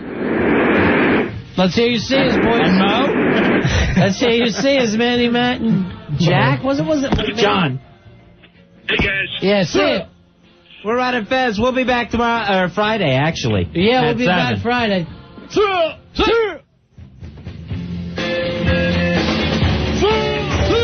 and Fez. 1027 WNEW. 1027 WNEW. Drive home with O&E. Yeah, we didn't expect it to be this big. Oh, by the time they get to Philly, this is going to be ridiculous. Guys, girls with the biggest boobs. Just pulling it out. This is freaking awesome. Yeah. It's our little present to you guys. One city at a time. We get gifts. We got plans for every city. Wait till DC BJ. Just wait. Gifts. Opie and Anthony every afternoon on 102.7 WNEW. Tomorrow night, live on UPN, you want to check out WWF SmackDown. It's the show that revolutionized network television. It has a new look, a new set, and it is live. I've seen the new logo, Fezzy. Very, very cool looking. Yeah, they had to get a new one because Rhino put Chris Jericho through the set. Now, you got to explain to me what the hell is going on tomorrow night. I don't know what this is going to be. It's Stone Cold Steve Austin and the first ever Austin Invitational. Who knows what's going to go on there? Anything can happen. Anything goes when Stone Cold Steve Austin rules with his iron fist. Now, if you watched last Monday night, you saw that the Rattlesnake reaffirmed his role as the leader of the Alliance by calling out certain members that he felt were pathetic. Poor Taz. Poor Taz. So what does Stone Cold Steve Austin have in store? Tune in tomorrow to WWF SmackDown to find out. It's the last SmackDown before SummerSlam. It's live tomorrow night. Tensions are high between The Rock and Booker T. Who will gain the advantage going to the biggest pay-per-event of the summer? Don't miss WWF SmackDown live tomorrow night at 8, only on UPN, and in New York City. You can watch SmackDown live on their big 30-foot screen at WWF New York. Call 212-398-2563 for details at WWF New York.